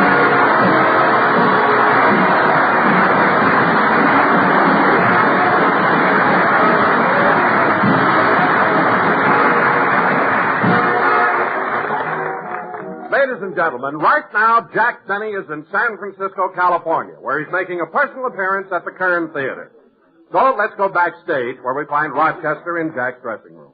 There's no business like show business. There's no business I know. Every time they sell another ticket, Mr. Benny's blue eyes start to glow. But when he looks and sees a seat that's empty, the little teardrops, they start to flow. There's no business like show. Uh-oh, look what time it is. Mr. Benny will be off stage in a minute. I'll put everything he needs on his dressing table. Yep, that'll do it. There's the cold cream for his makeup, a washcloth for his face, a brush for his suit, and a comb for his morale. Let's see. What else? Oh, yes, his glasses. He always puts them on when he comes back to the dressing room. I wish he'd forget his pride and wear them on the stage. Yesterday he did 2 shows with his back to the audience. That wasn't so bad. But when he took his bow, what a target. Even the manager ran up and kicked him. I haven't seen that many people on stage since Quo Vadis.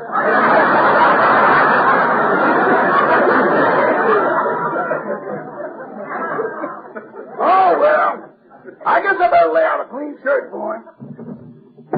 Yeah, this white one will be all right. I know Mr. Benny isn't a spendthrift, but I do wish he'd buy real cufflinks. Imagine putting a toothpick through the cuff and sticking an olive on each end. This even amazed me, and I've been with him for 15 years. Hello, Rochester. Oh, hello, boss. How'd the show go? Oh, fine. That's good. I'm glad there weren't any empty seats. How did you know? Your mascara isn't running. Rochester, I don't cry when there's an empty seat. After all, I didn't take this personal appearance engagement to make money. You didn't? No. You may not understand this, Rochester, but every so often a performer must satisfy his artistic temperament. I'm playing these 3 weeks in San Francisco merely as a release for my talent. You understand what I mean? Well, is this the same kind of release that your talent got from Warner Brothers?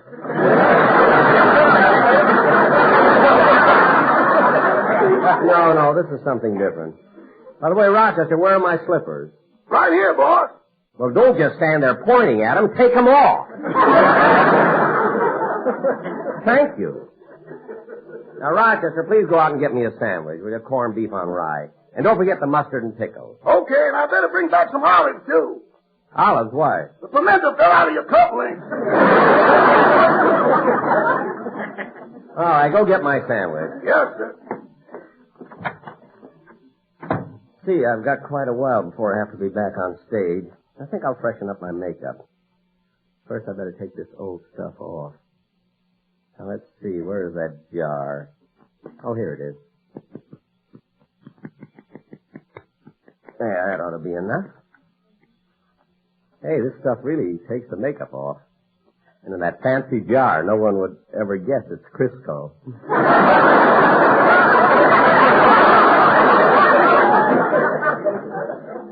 I wonder if I should shave before I... look at my eyes. They're bluer than the thumb of a cross-eyed carpenter.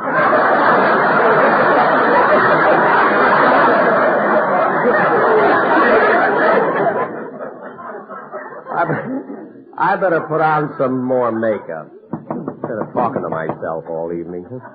Come in. Well, if it isn't Mary, quite contrary. How does your garden grow? With silver bells and cockle shells, and boy, are you a schmo.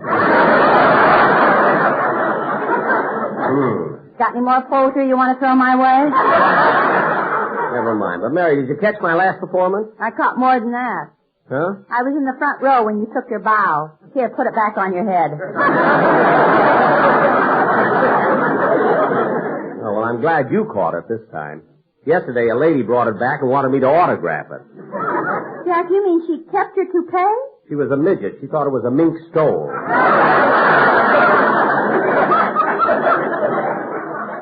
You and your long sideburns. Never mind. Now, look, Mary, I want to finish my makeup, so excuse me. Wait a minute, Jack. Your jar of cold cream, it doesn't have any label on it. I know. Gee, it looks good. Smells good, too. Who recommended it, Percy Westmore or Max Factor? Betty Crocker.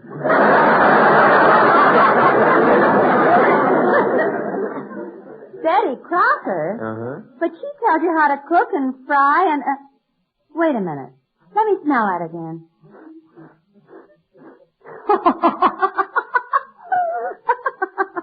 What are you laughing at? I never thought that Buck Benny would turn out to be the Cisco Kid. Crisco Kid!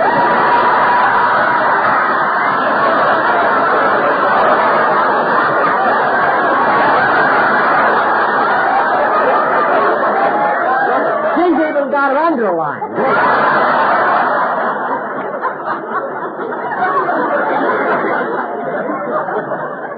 All I know is it works, anyway. Come in. Oh, Bob Crosby. Hi, Jack. Hello, Mary. Hi, Bob. I didn't mean to keep you waiting, Mary, but I had a few errands to do. Waiting? Oh, I meant to tell you, Mary, I want you and Bob to sing a song together on my radio show. Oh, I don't want to do that. After all, I haven't got the voice of a great singer. Well, I've got the name of one, so let's take a stab at it. Matter of fact, I just got a letter from him this morning. You know, Bing is in Paris. Oh, yes, I read about that. Gee, Paris in the spring.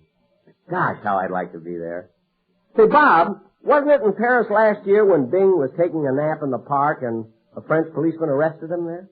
Yep, but this time he's taken some precautions to make sure that it doesn't happen again. What did he do? He bought France.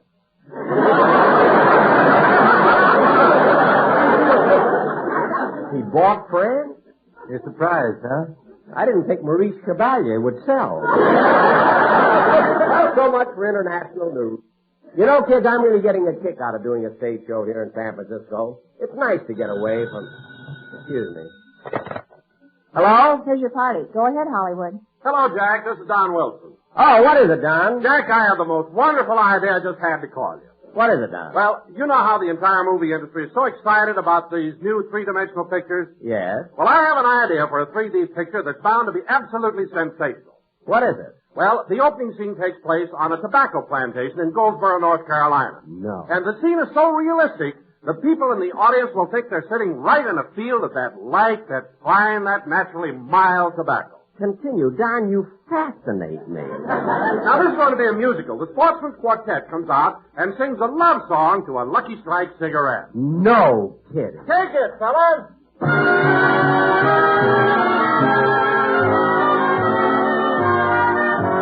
You were meant for me.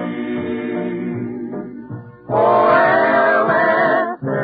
LSMFT. Yes, Lucky's patterned you, and when they were done, you were all the good things rolled up in one. You have a fresher taste, it's true. You're smoother, and you are clean through and through.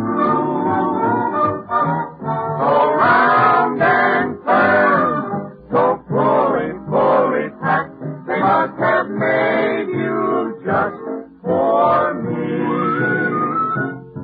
My darling, you were meant for me. Not a puff is rough, better tasting, sure enough. I was meant for you, and only you will do. You are the best, and that is true. Every Lucky Strike is free from loose ends, full of smoking pleasure. They please my friends, and so to you, my Lucky Strike. I have learned to tear. Now it's easy to compare. You're the smoke I like. What a cigarette. Fresher tasting, you can bet. So we say, get a carton now today, for Lucky Strike was meant for you.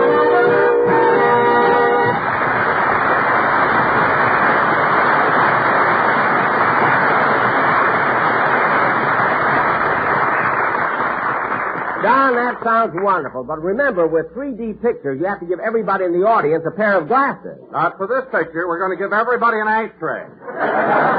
Oh, good. Now, Don, we'll talk about it when I get back from San Francisco. Okay. So long, Jack. Goodbye, Don. Here's your sandwich, boy. Thanks, Rochester. Say, this is a nice thick one. Yeah, when I told the man in the delicatessen it was for you, he put in an extra piece of meat.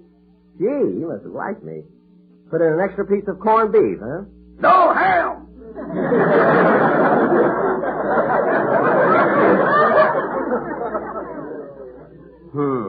Not room ham.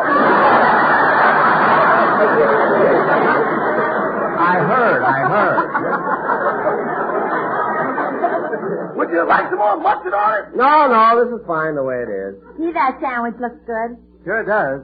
Oh, I'm sorry. I shouldn't be eating like this in front of you kids.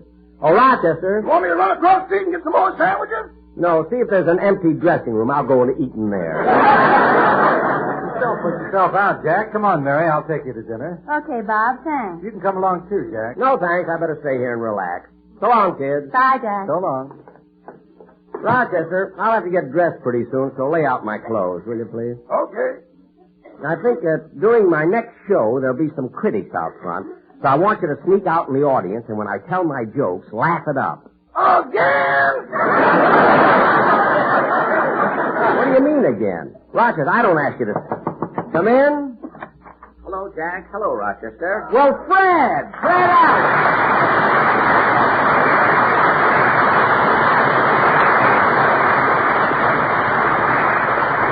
Well, Fred, this is a surprise. When did you get in town? Last night. Last night. Well, why didn't you call me at my hotel? You mean you're staying at one that has phones?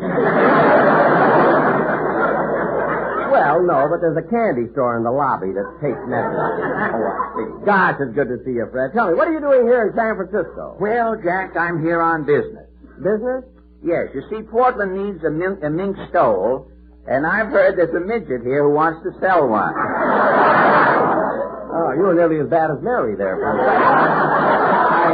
I had some of the fur in my mouth.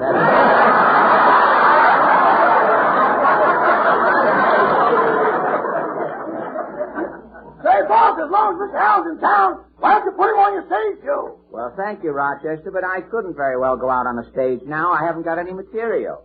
Well, don't you have any of your old vaudeville routines left? Well, if I did, I'd be on television.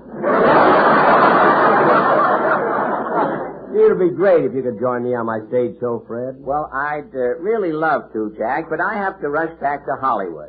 I've been offered the lead in a new picture. A new picture? No Dimension. It's a new thing that's coming out.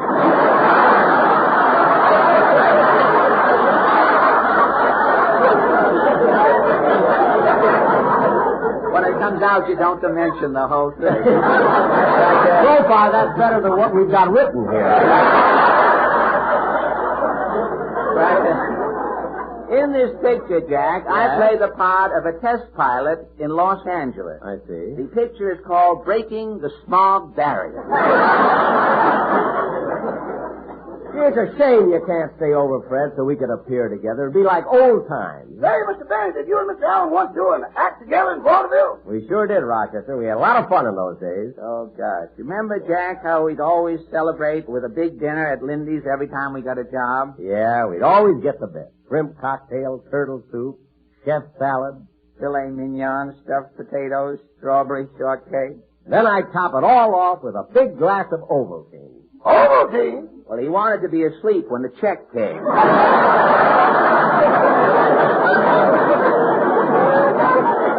Those were the good old days. I'll never forget the time we rehearsed and polished our act for weeks. And we went to see Mickey Rockford, the biggest booking agent in New York.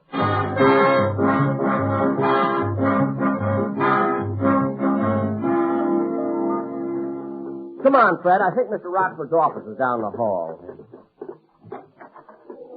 Hey, it's crowded in here, Jack. I guess we'll have to talk to the secretary. Miss, we'd like to see Mr. Rockford. Do you have an appointment? Appointment? Yes. We're Benny and Allen. Benny and Allen? Yes. Don't you recognize us? Why? Is there a reward?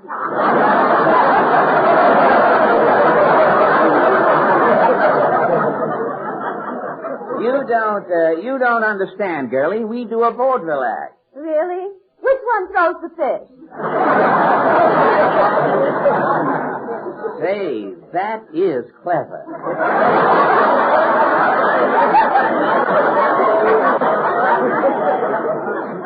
Miss, you ought to be in show business yourself. Me in show business? Yes. I know a magician who saws a woman in half. You look better in two pieces.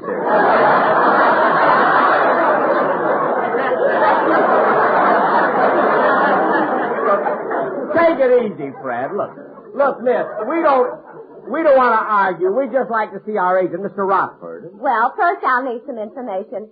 Now, what's the name of your act again? Allen and Benny. I thought you said it was Benny and Allen. Well, at 2:00, our billing changes. Well, what kind of an act do you do? Violin, clarinet, and snappy patter. And where have you played? Oh, all over. Well, where? Well, just tell her the important dates, Jack. Yeah, go ahead. Well, we did a week in Sow Belly, Wyoming.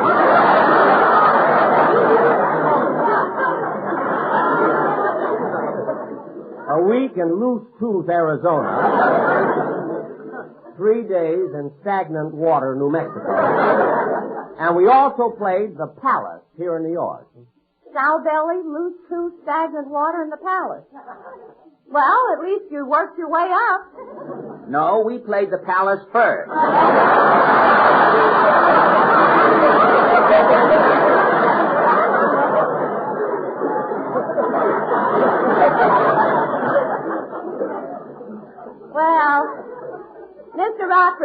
right now, so just have a seat and I'll call you. All right. Oh, by the way, Mr. Allen, I don't mean to be personal, but are you an American citizen?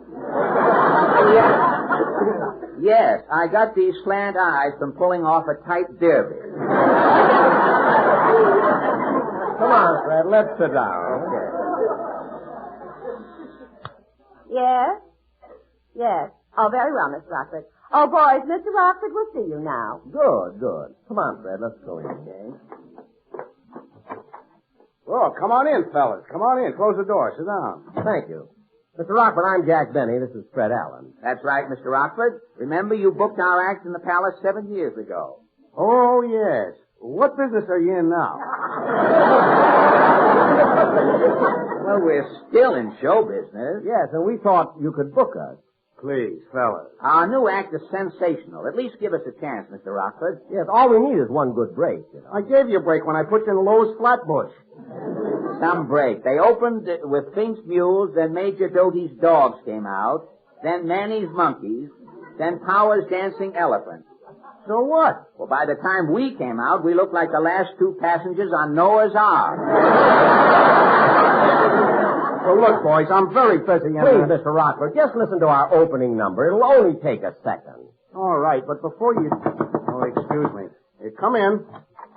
Mr. Rockford, here's the 10% commission I owe you for booking my act last week. Oh, thank you. Oh, wait a minute. This cute boy. Sonny, what's your name? Eddie Cantor. Eddie Cantor? Potatoes are cheaper. Tomatoes are cheaper. Now's the time to fall in love.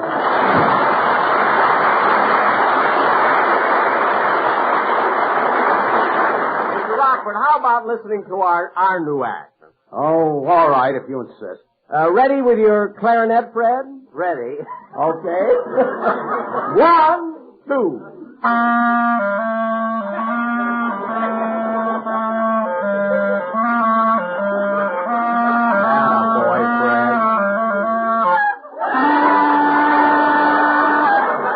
Oh, Mr. Allen. What is it, Mr. Benny? Have you heard that they're making women's bathing suits out of spun glass? Women's bathing suits out of glass? Well, that's worth looking into. I'll take it, Mr. Allen. If you will.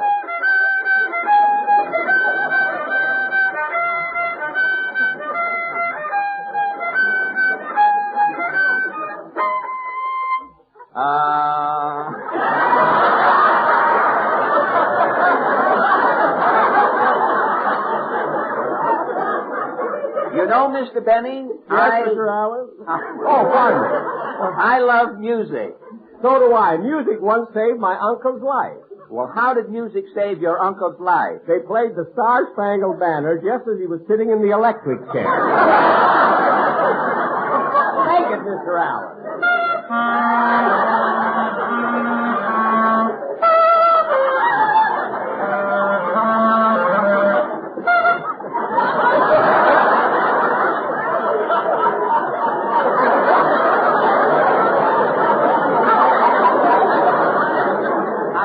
Lady, you know. You don't have to finish it, you know. Oh, Mr. Benny. Yes, Mr. Allen.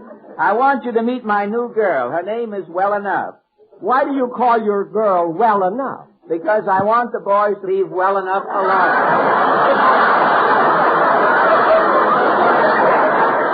How about the finale, mister?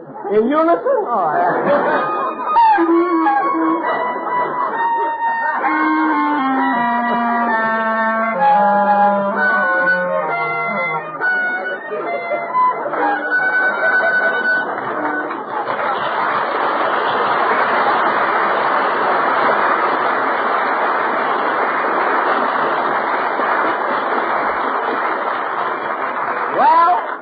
Well, Mr. Rockford, what do you think of it?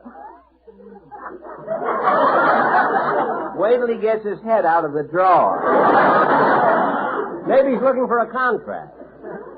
Fellas. Yes, Mr. Rockford. To tell you the truth, fellas, I'm confused. The whole act leaves me cold. It's neither fish nor fowl.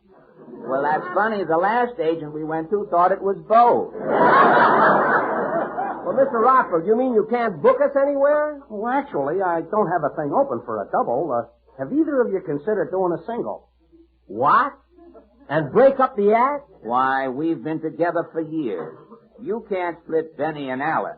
It's ridiculous. We're more than just a team. We're partners, friends, buddies.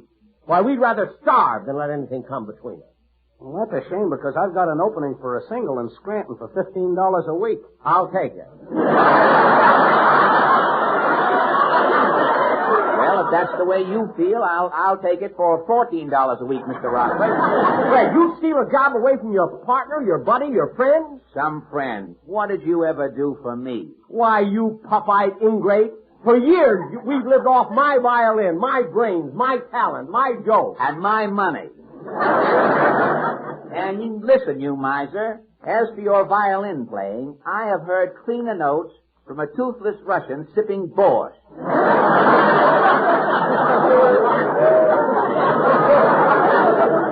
You are just lucky you've had me and my clarinet. Clarinet? The only way you could make a living with that clarinet is if you put a nail on the end of it and went out in the park. Mr. Rockford, rather than let you hire this no-talented wage cutter, I'll take the job for $10 a week. Oh, yeah? Well, I'll take it for $8. I'll take it for $5. Well, I'll take it for $3. Well, I'll take it for nothing. So will I. Well, at that price, I can afford both of you. Jack, did you hear that? We're working. Fred! Jack!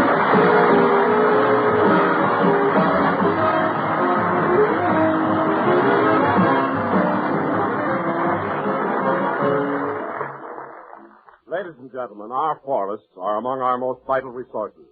Last year, through carelessness, forest fires destroyed millions of acres of valuable timber. This shameful waste weakens America. Protect our forests. Don't toss away lighted matches or cigarettes. Make sure every campfire is completely out. Remember, only you can prevent forest fires. Thank you. Jack will be back in just a moment. But first, nothing beats better taste. And remember, Lucky tastes better. Cleaner, fresher, smoother. Lucky tastes better. Cleaner, fresher, smoother. For Lucky strike me. Fine tobacco, richer tasting. Fine tobacco. Lucky tastes better. Cleaner, fresher, smoother. Lucky strike. Lucky strike. I suppose there's no way of telling just how many different reasons there are for smoking. But this is certain. All those reasons add up to enjoyment. And for real smoking enjoyment, nothing beats better taste. And Lucky's taste better. Cleaner, fresher, smoother. That's partly because Lucky's are made better. Made round and firm and fully packed to draw freely and smoke evenly. Yes, made better to taste better. And there's another important reason for Lucky's better taste. It's fine tobacco. Long strands of fine, light, and mild tobacco with a wonderful taste and an aroma that's even better. For LSMFT, Lucky Strike means fine tobacco. So friends, switch to the cigarette that gives you more real smoking enjoyment because it tastes better. Be happy. Go Lucky. Next time, every time, ask for a carton of Lucky Strike. Be happy, go Lucky, get better taste today.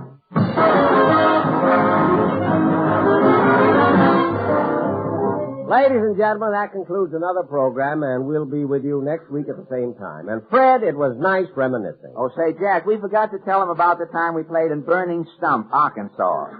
Remember that insulting audience? Oh, yes. I remember while we were doing our act, the audience threw pennies on the stage, and you complained to the manager. And when they stopped, you complained to the manager. Yeah. Come on, Fred, let's go out and get a cup of coffee. Okay, Good night, Jack. folks.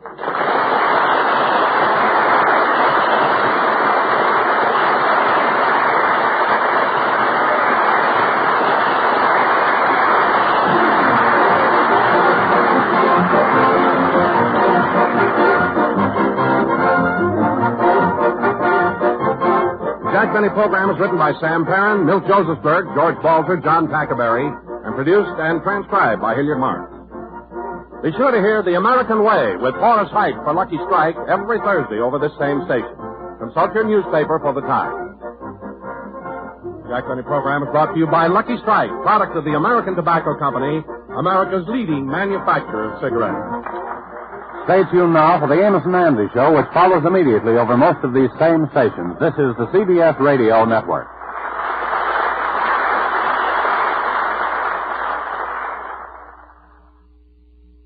The Jack Benny Program.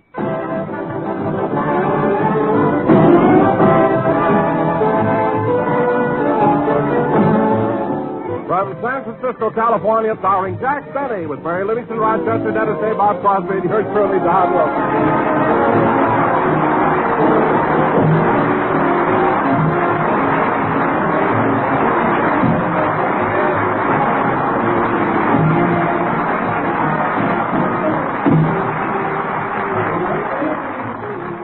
Ladies and gentlemen, as you probably know, our little star is currently appearing here in San Francisco at the Kern Theater. At popular prices. Continue, Don. It has been said that Jack Benny has made more people laugh in this town than any other comedian. That's right. And now I'd like to bring you the man who said it, Jack Benny!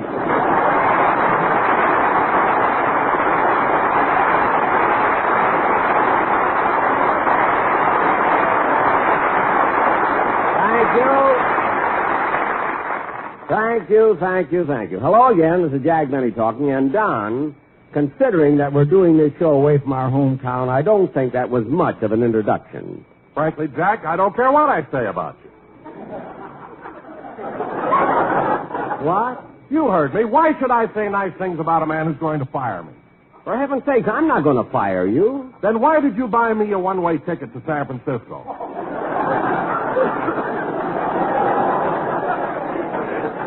Because I couldn't get reservations back. Look, if you don't believe me, then get your own transportation back to Los Angeles and charge it to me. Okay. I'm going to make reservations for my return trip on the TWA bus. Bus? Look, Don, the TWA is an airplane. It flies. Not when I'm on it.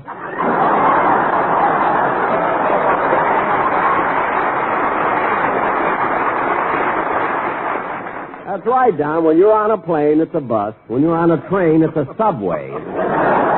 You can change anything. Oh, hello, Bob. Hello, Jack. Hiya, folks.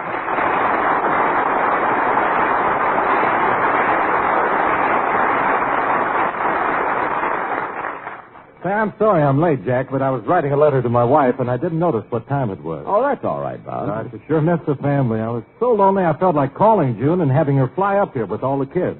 Well, why didn't you? Oh, I don't know. 2 weeks in a hotel with my wife and 5 kids. Gee, that could run into quite a bit of money. But, Bob, you're with me. You miss your wife and 5 children. I insist that you call them and have them come up here. I'll pay for it. The trip? No, the call.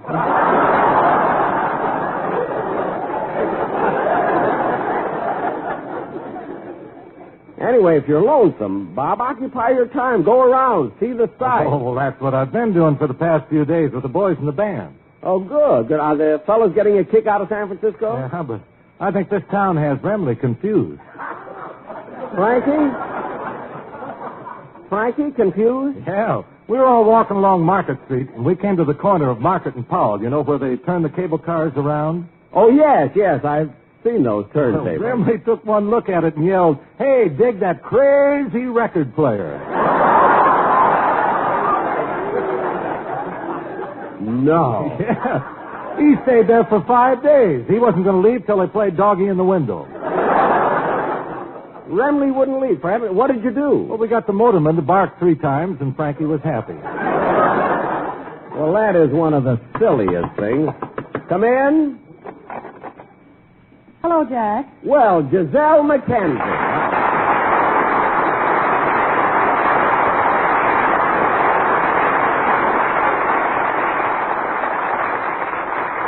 Hey, fellas, you know Giselle, don't you? Oh, certainly, Jack. She's appearing with you at the Kern Theater here in San Francisco. At popular prices.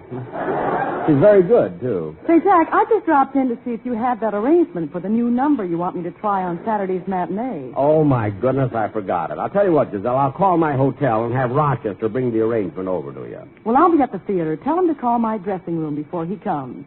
You have a phone in your dressing room at the Kern Theater? Yes, I asked the manager for one, and he put it in. That's funny. I asked the manager to put a phone in my dressing room, and he turned me down. I mean, what have you got that I haven't got? Nothing, but I'm supposed to walk that way.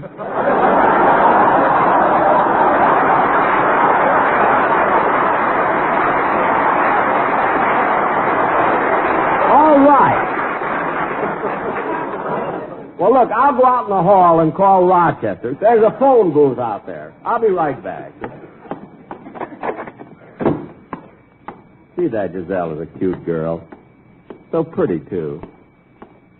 I think she likes me.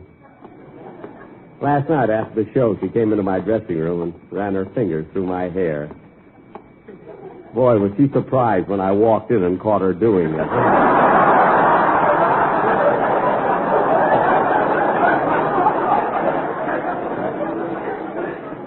I think I'll have one made out of mink. Women love mink. There's someone in the phone booth. Did you make your call, Jack? No, there was someone in the booth. I'll call later. Well, then I'd better run along. Oh, just a minute, Giselle.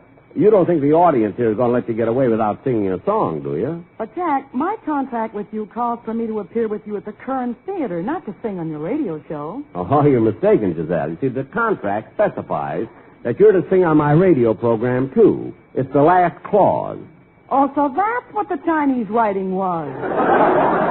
Yes, my lawyer's one long loophole. Now, go ahead and sing, honey.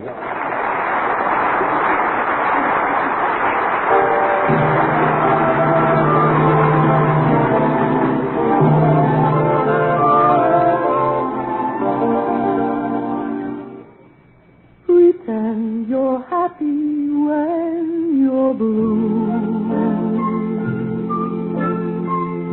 It isn't very hard to do.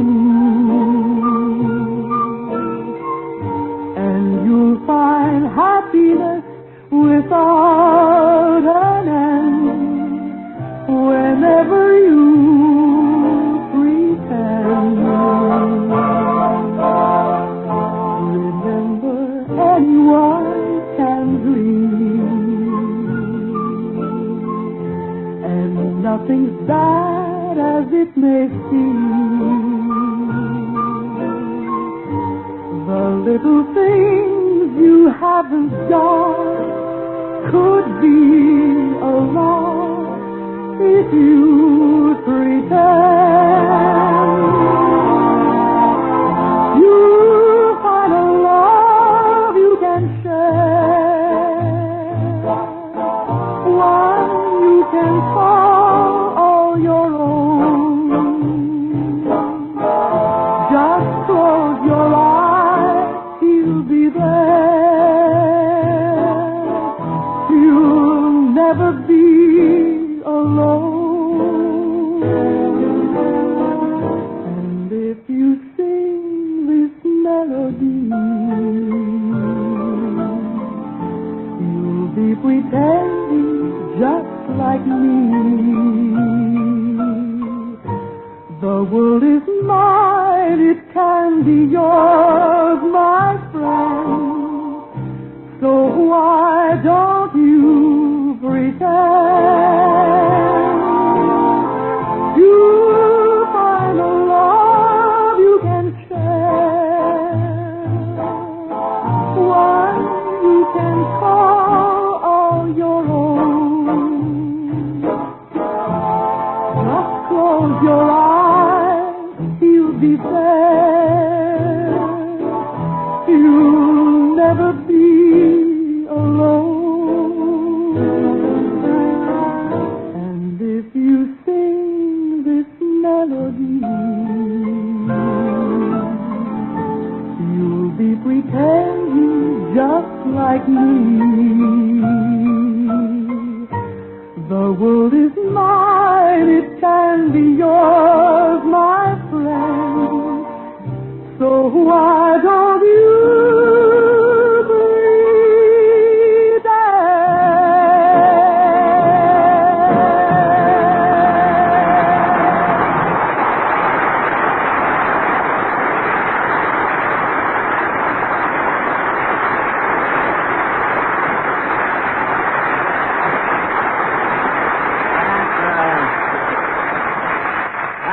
wonderful, Giselle. I really want to thank you for appearing on my program.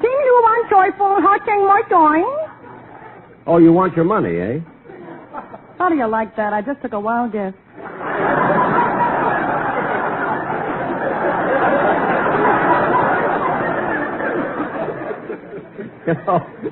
That's real cute, Giselle. You know, folks, we had the toughest time getting that Chinese line past the censor, you know.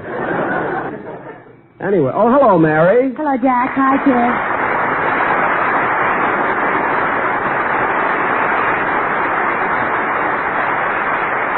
Well, Mary, how are you enjoying yourself here in San Francisco? Huh? Oh, fine, Jack. But the funniest thing happened yesterday. What was it? I got on the cable car at the corner of Market and Powell, and when I gave my fare to the motorman, he barked at me 3 times. No. If you don't believe me, ask Bramley. He was lying right there on the sidewalk. Mary, a man with his eyes closed is not a witness. Oh, hello, Giselle. Hello, Mary.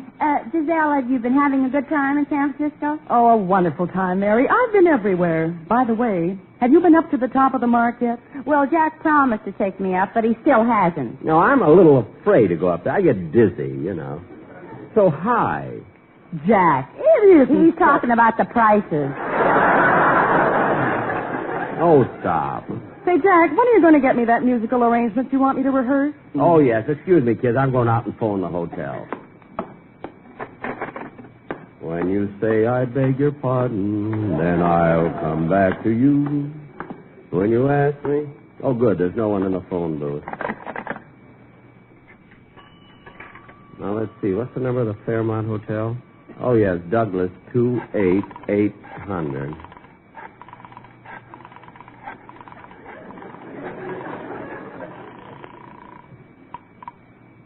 Fairmont Hotel, Nob Hill, overlooking the bay in San Francisco.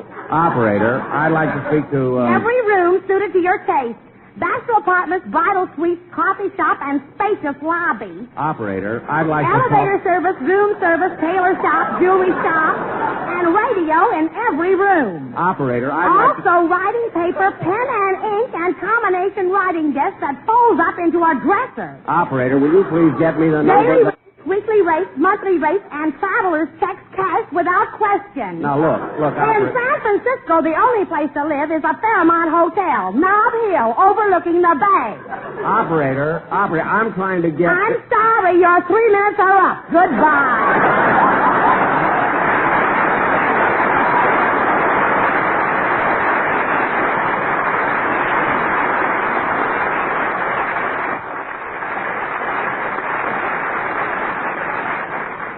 This I don't understand at all. She's a Fairmont operator. That was my last dime. I'll have to go back in the studio and borrow one. Did you make the call, Jack? No, I had trouble with the operator, and I used my last dime. Why don't you try using your first one? Now, cut that out. Has anybody got a dime? Here you are, Jack. Thanks. I'll be right back.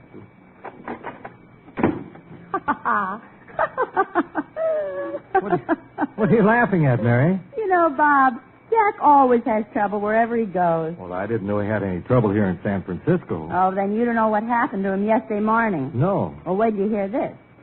Jack was asleep in his suite at the hotel, and Rochester was getting ready to wake him up.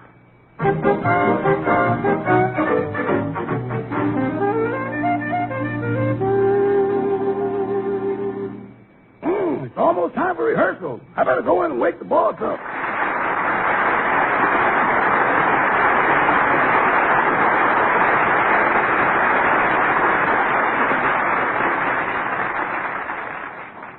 But then he's been doing so many shows, he needs a little rest.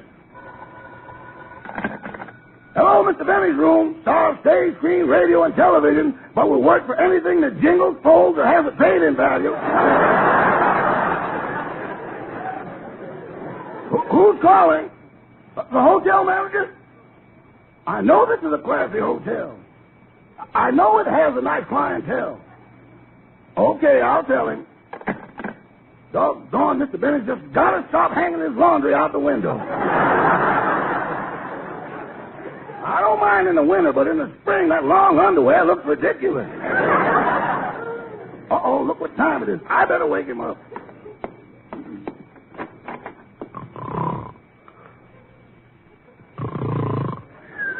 My. Just look at him lying there so nice and peaceful. Oh, Ava.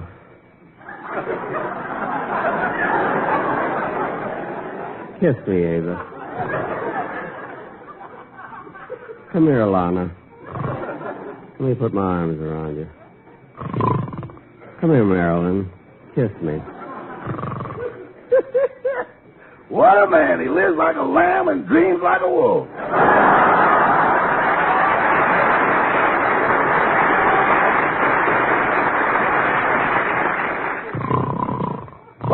Boss, wake up. Huh? What? Oh, it's you, Rochester. Yeah. How'd you sleep? Oh, not so good. That dog in the next room was whining all night. Imagine a dog being in the next room, huh? Well, you better get dressed, boss. You'll be late for your rehearsal. Oh, I've been so busy I forgot. Well, I better call downstairs and order your breakfast. Okay. Operator, get me room service, please. Room service? This is Mr. Bentley's room. Send up some grapefruit juice, small glass. Pot of coffee, small pot. A bowl of cereal, small bowl. And make out the check while you're in that small mood.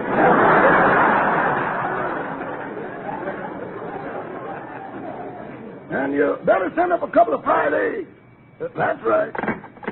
Okay, Mr. Bentley, I ordered your breakfast. Good. Now, Rochester, I want to wear my blue suit tonight at the theater, so please press it, will you? But, boss, you know there's valet service in this hotel, don't you? Of course I know, but what do you think I've got you for? Me? Yes, you. Well, listed alphabetically. Attendant, actor, auto mechanic, barber. Look. Bartender, butler, bodyguard, bellhop, busboy. Look, Rochester. Cook, chauffeur, companion, charwoman, chambermaid. Rochester. That's I enough. got more viewers than the federal government. Now, Rochester. Now, stop with that talk and start pressing my blue suit. Okay. Doorman, dishwasher, dust. Rochester, stop complaining. You don't do so much. All I know is, anytime somebody asks me to shake their hand, I got to put something down. Now, you know that's not true. Anyway, I've got to... Come in. Room service with your breakfast, sir.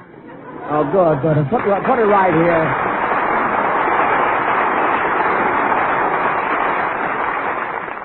Oh, good. Put it right here on the table.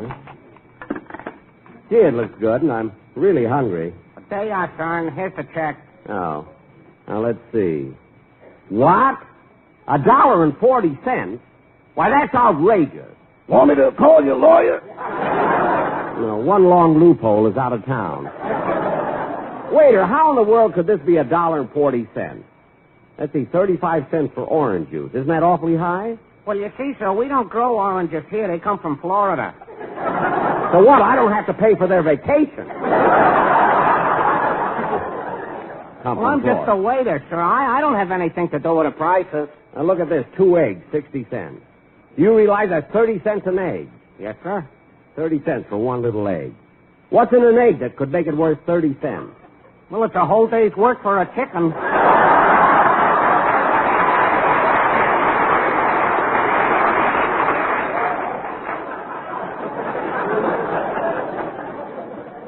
That's a very old joke. Well, I thought it was funny when I heard it last night at the Current Theater. At the Current Theater? At popular prices. I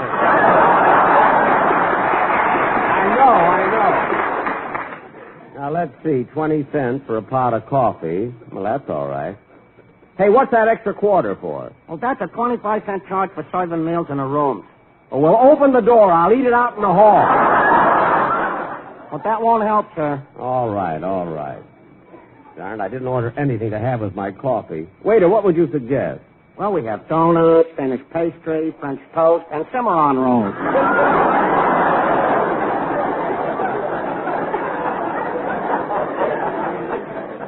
Well, never mind. I'll drink my coffee without anything. Yeah, okay. Goodbye. Wait a minute. Here's a tip for you. Oh, boy. This is wonderful. This is marvelous. Thank you. Thank you so much. You're so very generous. Wait a minute. I only gave you a nickel. I know, but when you're not happy, just pretend. Get out!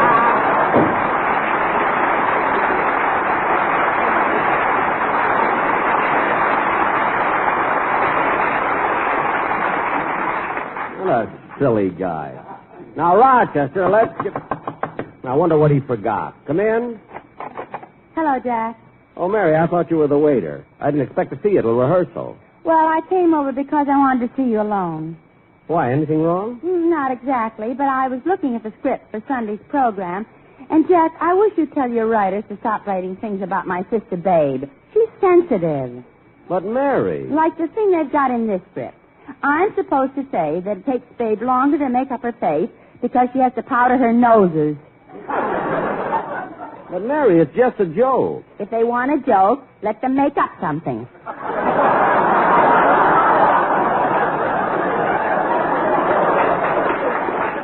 All right, I'll speak to him. Apologize to Babe. And another thing. I noticed in going through the script you plan to play your violin on the program. That's right. I'm going to play my violin. Oh, yeah! Yes, again. Oh, Jack. Nobody wants to hear you play Love and Bloom. Mary, I've learned a new one. It's called Pretend. Now, wait, I'll get my violin and I'll play it for you. Here it is, boss. Now, wait.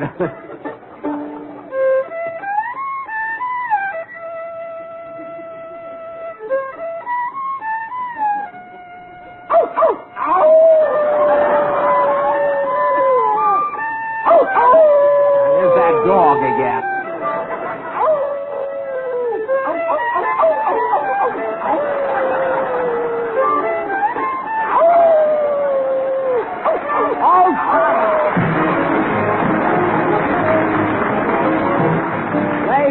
Ladies and gentlemen, that concludes another program, and next Sunday we'll be doing another broadcast from San Francisco. I want to thank Giselle McKenzie for appearing on my show tonight. Well, it was a pleasure, Jack. And don't forget to tell the people about your stage show. Oh, yes, ladies and gentlemen, we'll still be at the Kern Theater for another week. At popular prices. Oh, yes. Good night, folks.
Listen again next week to the Jack Benny Show. Don Wilson speaking. This is the United States Armed Forces Radio Service.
The Jack Benny Program.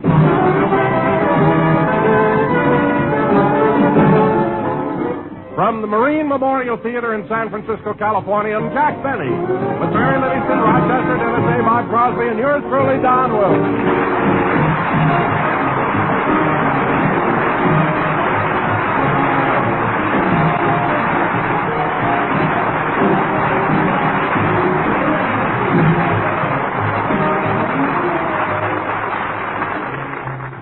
Ladies and gentlemen, tonight we're broadcasting from the historic city of San Francisco. San Francisco, known the world over for its beautiful Golden Gate, its luxurious buildings, its extensive harbor, its gigantic and impressive bridges. By the time he gets to me, I won't mean a thing. Now I know how Berkeley feels. Continue, Don. If this were television, we'd show you several of these ageless wonders. But since this is radio, we can bring you only one ageless wonder, and here he is, Jack Benny!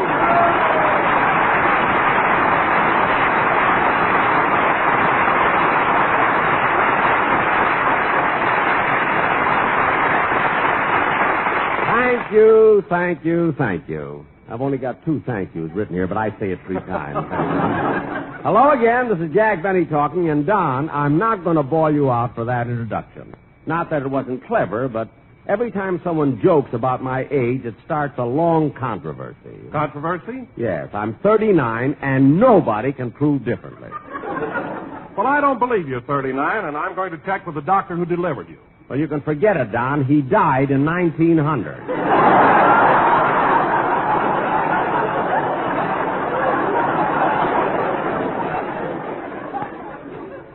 Anyway, let's drop the subject. You know, there are plenty of other things to talk about besides my age. This is my final day at the Kern Theater, and I want to thank all the people in San Francisco for making me feel so at home. San Francisco is a beautiful city, and I hate to leave. I don't blame you. When are you going back to Los Angeles? Well, I want to go back on the Lark tomorrow night, but I just couldn't get a reservation. Jack, I think I can help you with that. You can? Yeah, I don't like to brag, but I carry quite a bit of weight in this town.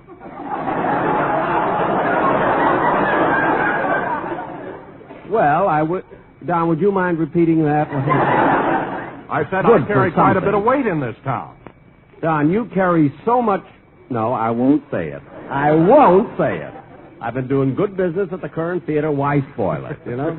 But I've been calling about a reservation on the Lark tonight. Oh, hello, Mary. Hello, Jack.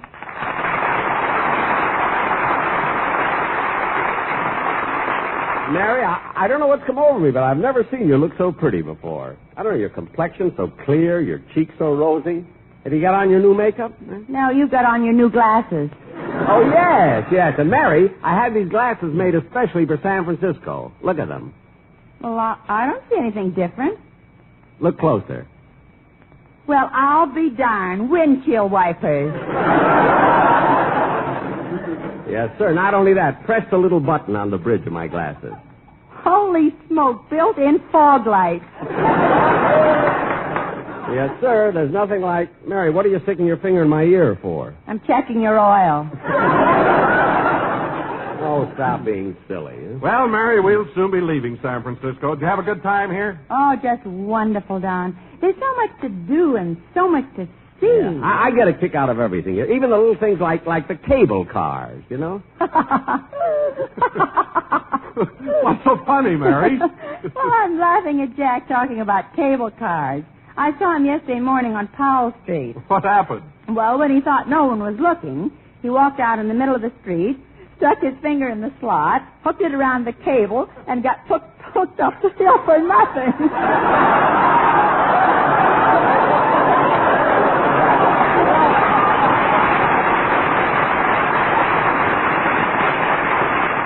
The way you read that, I didn't think I was going to get up the hill at all. Got hooked up the hill? Anyway, Mary, I just did that for a gag. Oh, some gag. You were carrying 4 passengers.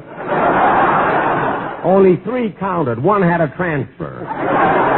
So don't be so smart. Oh, I'm only kidding, Jack. You know, I'll be kind of sorry to leave San Francisco. We've been here for quite a while, and yet there's so many things that we'd all enjoy seeing again. The top of the Mark. Fisherman's Wharf. The Mint. Chinatown. The Golden Gate. The Mint. Wait a minute, Jack. Are you sure there's a Mint in San Francisco? Certainly. There are 6 mints in the United States. They're in San Francisco, Denver, Philadelphia, New York, Seattle, and New Orleans. Oh, isn't there a Mint in Washington, D.C.? No, Mary. There are only mints in San Francisco, Denver, Philadelphia, New York, Seattle, and New Orleans. The one in Washington, D.C. is the Bureau of Engraving. Oh, that's where they make the paper money. Yeah. You know, it's funny, but I've never been in a Mint. Well, they are kind of hard to get into, you know. Murray, if you want to visit the local mint, I can arrange it for you. Well, you can, Don? Certainly. I carry a lot of weight in this town. Well, Don, that would be... Don, would you mind repeating that? I was afraid of that, huh? I carry a lot of weight in this town. Don, you carry... No, I won't say it. I won't say it. I've got a good summer job at the May Company. I don't want to lose it. You're right, Mary. Anyway, Don, do you think you can... Oh, hello, Mr. Benny. Hello, everybody. Oh, hello, Dennis.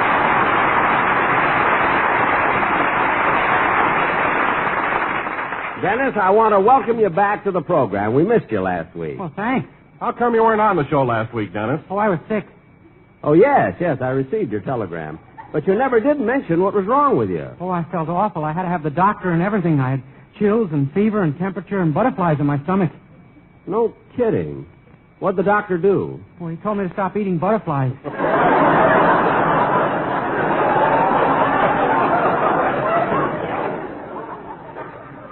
You take them, will you, Mary? I tire easily. Okay, Jack. Dennis, when did you arrive in San Francisco? Yesterday morning, Mary. Well, what have you been doing since then? Oh, I've been spending most of my time in my hotel room. Oh, have you got a nice place? Yeah, I've got a room with hot and cold running. Hot and cold running water? I don't know. There isn't any bathroom. Dennis, I know I'm silly to ask you this. And the only possible good it can do the program is that Remley might laugh, fall off his stool, and break his guitar.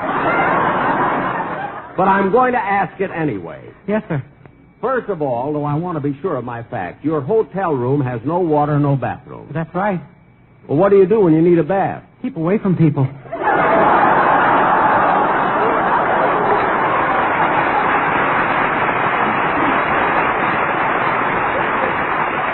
Well, I asked a stupid question and stupid answered it. Now, Dennis, how about singing your song? Yes, sir. I'm going to sing Your Mother and Mine. Good. Go ahead, kid.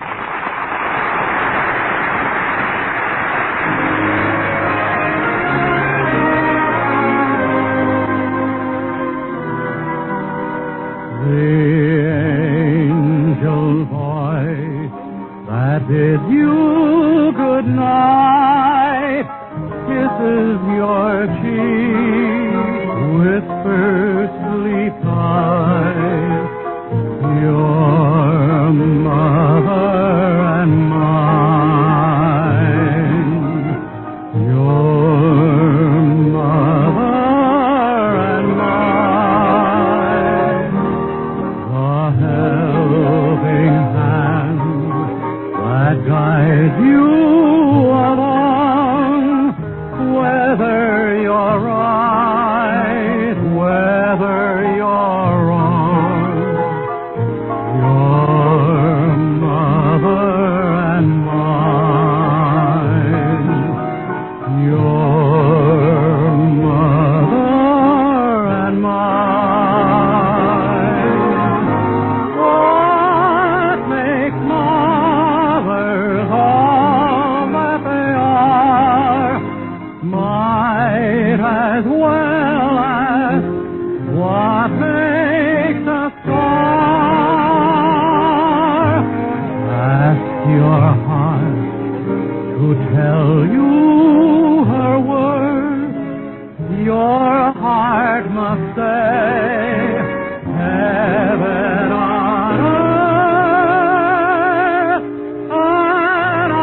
was Dennis Day singing Your Mother and Mine. Very good, Dennis. It was excellent.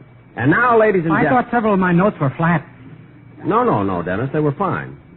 And now, My ladies and enunciation was horrible. No, Dennis. It was perfect.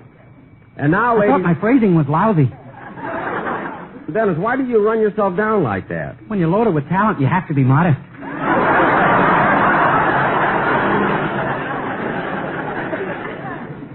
Look, Dennis. Come in. Telegram for Jack Farley. Thanks. Here, boy, here's a tip for you.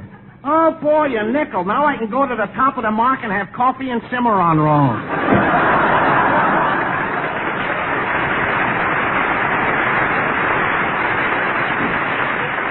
See, they have those Cimarron rolls everywhere, don't they? Who's the telegram from, Jack? Oh, it's from the manager of the Kern Theater. It says, Dear Jack, you were right. Total attendance yesterday was 4,207 instead of 4,206. How you can count with that spotlight in your eyes, I'll never know. Of course, Mary, I was right. Anyway, Oh, hello, Bob. Hi, Jack. Hello, everybody.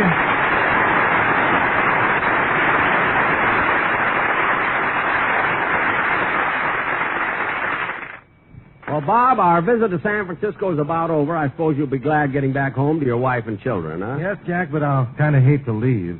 You know, it was right here in this city that I made my start in the entertainment business when I was just a kid. Oh, I didn't know that, Bob. Yes, Mary, my first job was singing with Anson Weeks Orchestra. I was just 15 years old, and I lasted one whole day. Then Anson told me if I could sound like Bing, he'd rehire me.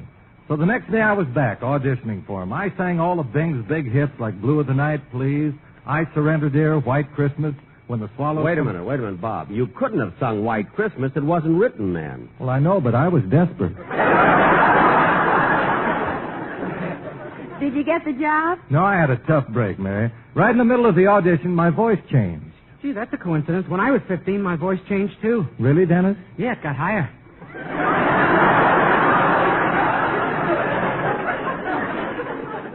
Quiet, Dennis. Bob, what'd you do after you left Anson Weeks? Well, I formed my own orchestra, but I had pretty tough sledding. Anyway, we finally landed a job playing at Forbidden City. Forbidden City? Isn't that a Chinese nightclub? Mm-hmm. We were billed as Chang Wu Crosby's Royal Mongolians and the sweetest music this side of the Emeryville mudflat. Well, Bob, enough of these reminiscences. We've got a show to do. And that reminds me, hey, why did Remley miss rehearsal yesterday? Oh, Remley? Well, Frankie went to visit his brother. Well, couldn't he be gone the day before? No, yesterday was visiting day.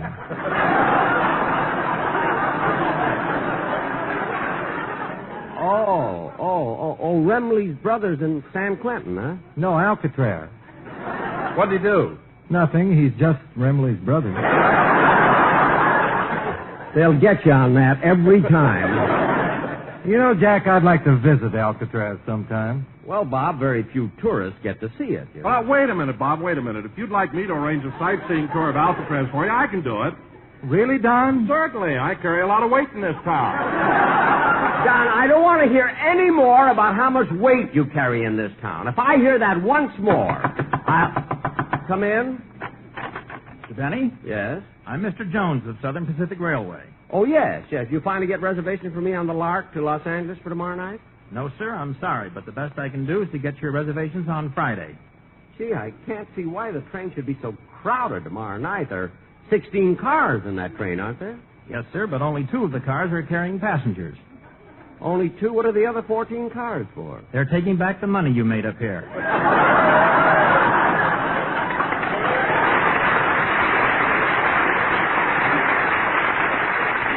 You know, that's why I want to be on the same train. I don't want to be lonesome, you know? Aren't there any other trains leaving for Los Angeles tomorrow? Yes, sir, the Daylight. What time does it leave? 9 o'clock tomorrow night. Well, wait a minute. If the train leaves at 9 at night, why do you call it the Daylight? I don't know. We're just a crazy, mixed-up bunch of kids.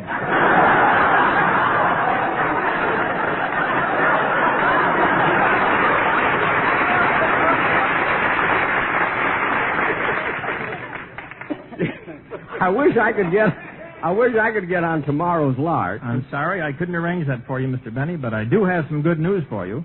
I've got all the reservations for your summer vacation trip exactly as you planned it. His summer vacation? Where's he going? San Francisco, Denver, Philadelphia, New York, Seattle, and New Orleans.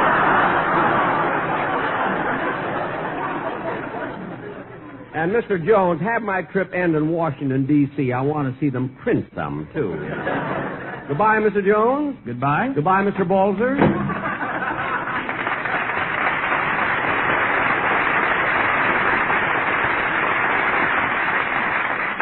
He's one of my writers. We finally gave him a part to read. You know, you can save a few bucks that way, you know? And now, kids... Oh, just a second, Jack. Yes, Don? Don't you think it's time for a commercial? Well, I certainly do. What have you got? Well, the Sportsman Quartet have been spending a lot of time in Chinatown, and they've arranged a number they feel would be very appropriate for San Francisco. Oh, they were in Chinatown. Oh, well, fine, Don. Let's hear it. Okay. Take it, fellas. Chinatown, my Chinatown, where the light bar goes, hearts that know no other land, drifting to and fro.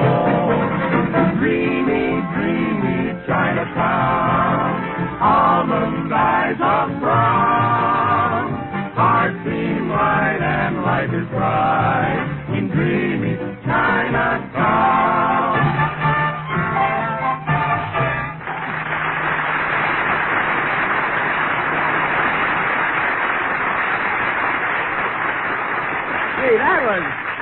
That was really wonderful, Don. As a matter of fact, if I were doing my television show from San Francisco next Sunday, I'd have had a Chinese scene in it, just for that number, you know? Jack, you mean to tell me the next Sunday you're doing another television show? That's right, Don. Time certainly flies, doesn't it? You know, sometimes Come in. Well, look who's here. Lieutenant Governor Goodwin Knight of California.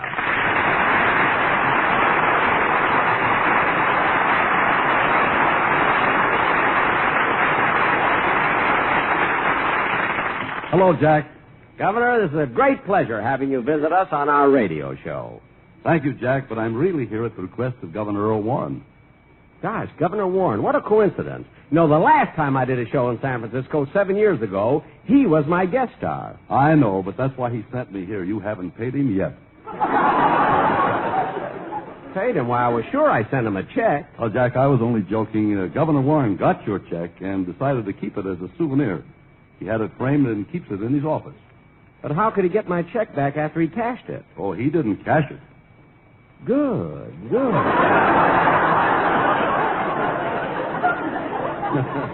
By the way, Governor, I'd like you to catch my stage show at the Kern Theater. I close tonight, you know. I've already seen the show, Jack. I was there last night. Wait a minute. Last night, were you sitting in the 14th row right on the aisle? That's right. And you came into the theater about 20 minutes late? Yes, that's right. How did you know? That empty seat had me worried to death. You see, I'm working on percentage, and I need all I can make. After all, on April 15th, I had to pay my state income taxes, and I sent a big check to Sacramento. You did? Yes. Doesn't that make you happy? Why should it? I'm not working on a percentage.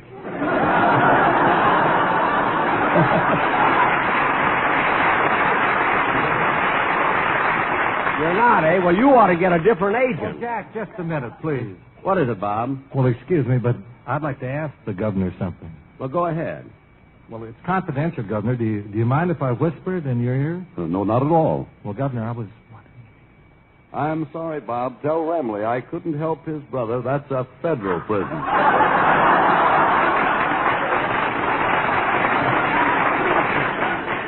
Oh, well, then he'll just have to continue taking swimming lessons. By the way, Governor, I'd like you to meet the rest of my cast. This is Mary. Hello, Governor. It's awfully nice meeting you. I've been looking forward to meeting you, too, Mary. And last but not least, in my cast, my announcer, Don Wilson. Hello, Governor. Hello, Don. Nice seeing you again. Again? Certainly. Don is very popular up here in San Francisco, and he's very important, too. You see, Jack? You see? Governor, you're not kidding me about Don being important, are you? No, Jack. Don carries a lot of weight in this town.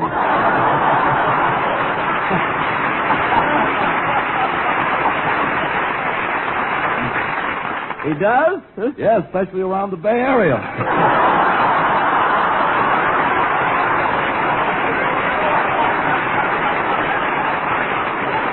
He's got gestures and everything. Well, Governor, I guess... That's not a description. No. Governor, I guess you've met my entire cast, huh? Not yet, Jack. You haven't introduced me to Dennis Day. I know, and someday you'll thank me. Believe me. Jack, it's been a pleasure meeting you and your whole great gang. And if you're ever in Sacramento, call me up and I'll take you to lunch. Lunch? Well, if you haven't got time to have lunch, we can just have some coffee and cimarron rolls.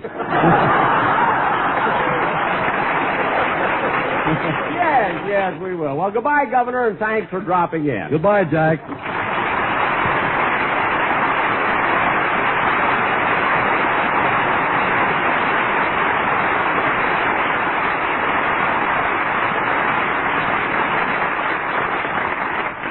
I wish I could get him on my show steady. You know, he's such a sweet guy and so accommodating. But I guess we're going to have to get President Eisenhower on the program if we're going to help Remley's brother. I don't know. Anyway, it was nice of him. Hello? Oh, boss, it's Rochester.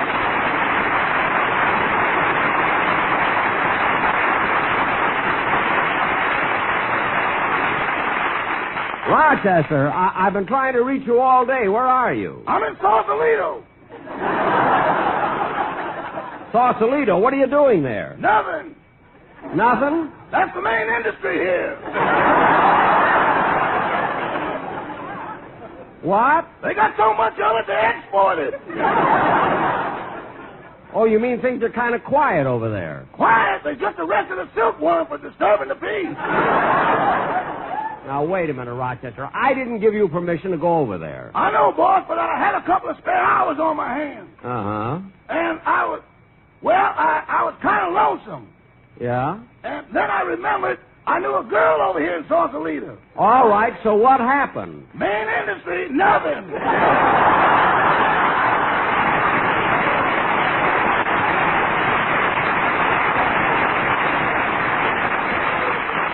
Well, look, Rochester, were there any calls or messages for me at the hotel? Well, just before I left, the music critic from one of the San Francisco newspapers came to interview you. Uh-huh. So I told him everything I knew about your career as a comedian. Well, good. Then he wanted to know how you personally classified yourself as a violinist. How I classified myself? Yeah, so I told him that you thought your tone wasn't as resonant as it should be. You told him that? Yeah, then I told him you thought your fingering was clumsy and your bowing was awkward. Rochester, why did you tell him that? Boss, even when you haven't got it, you got to be modest. I guess so. Well, goodbye, Rochester. Goodbye.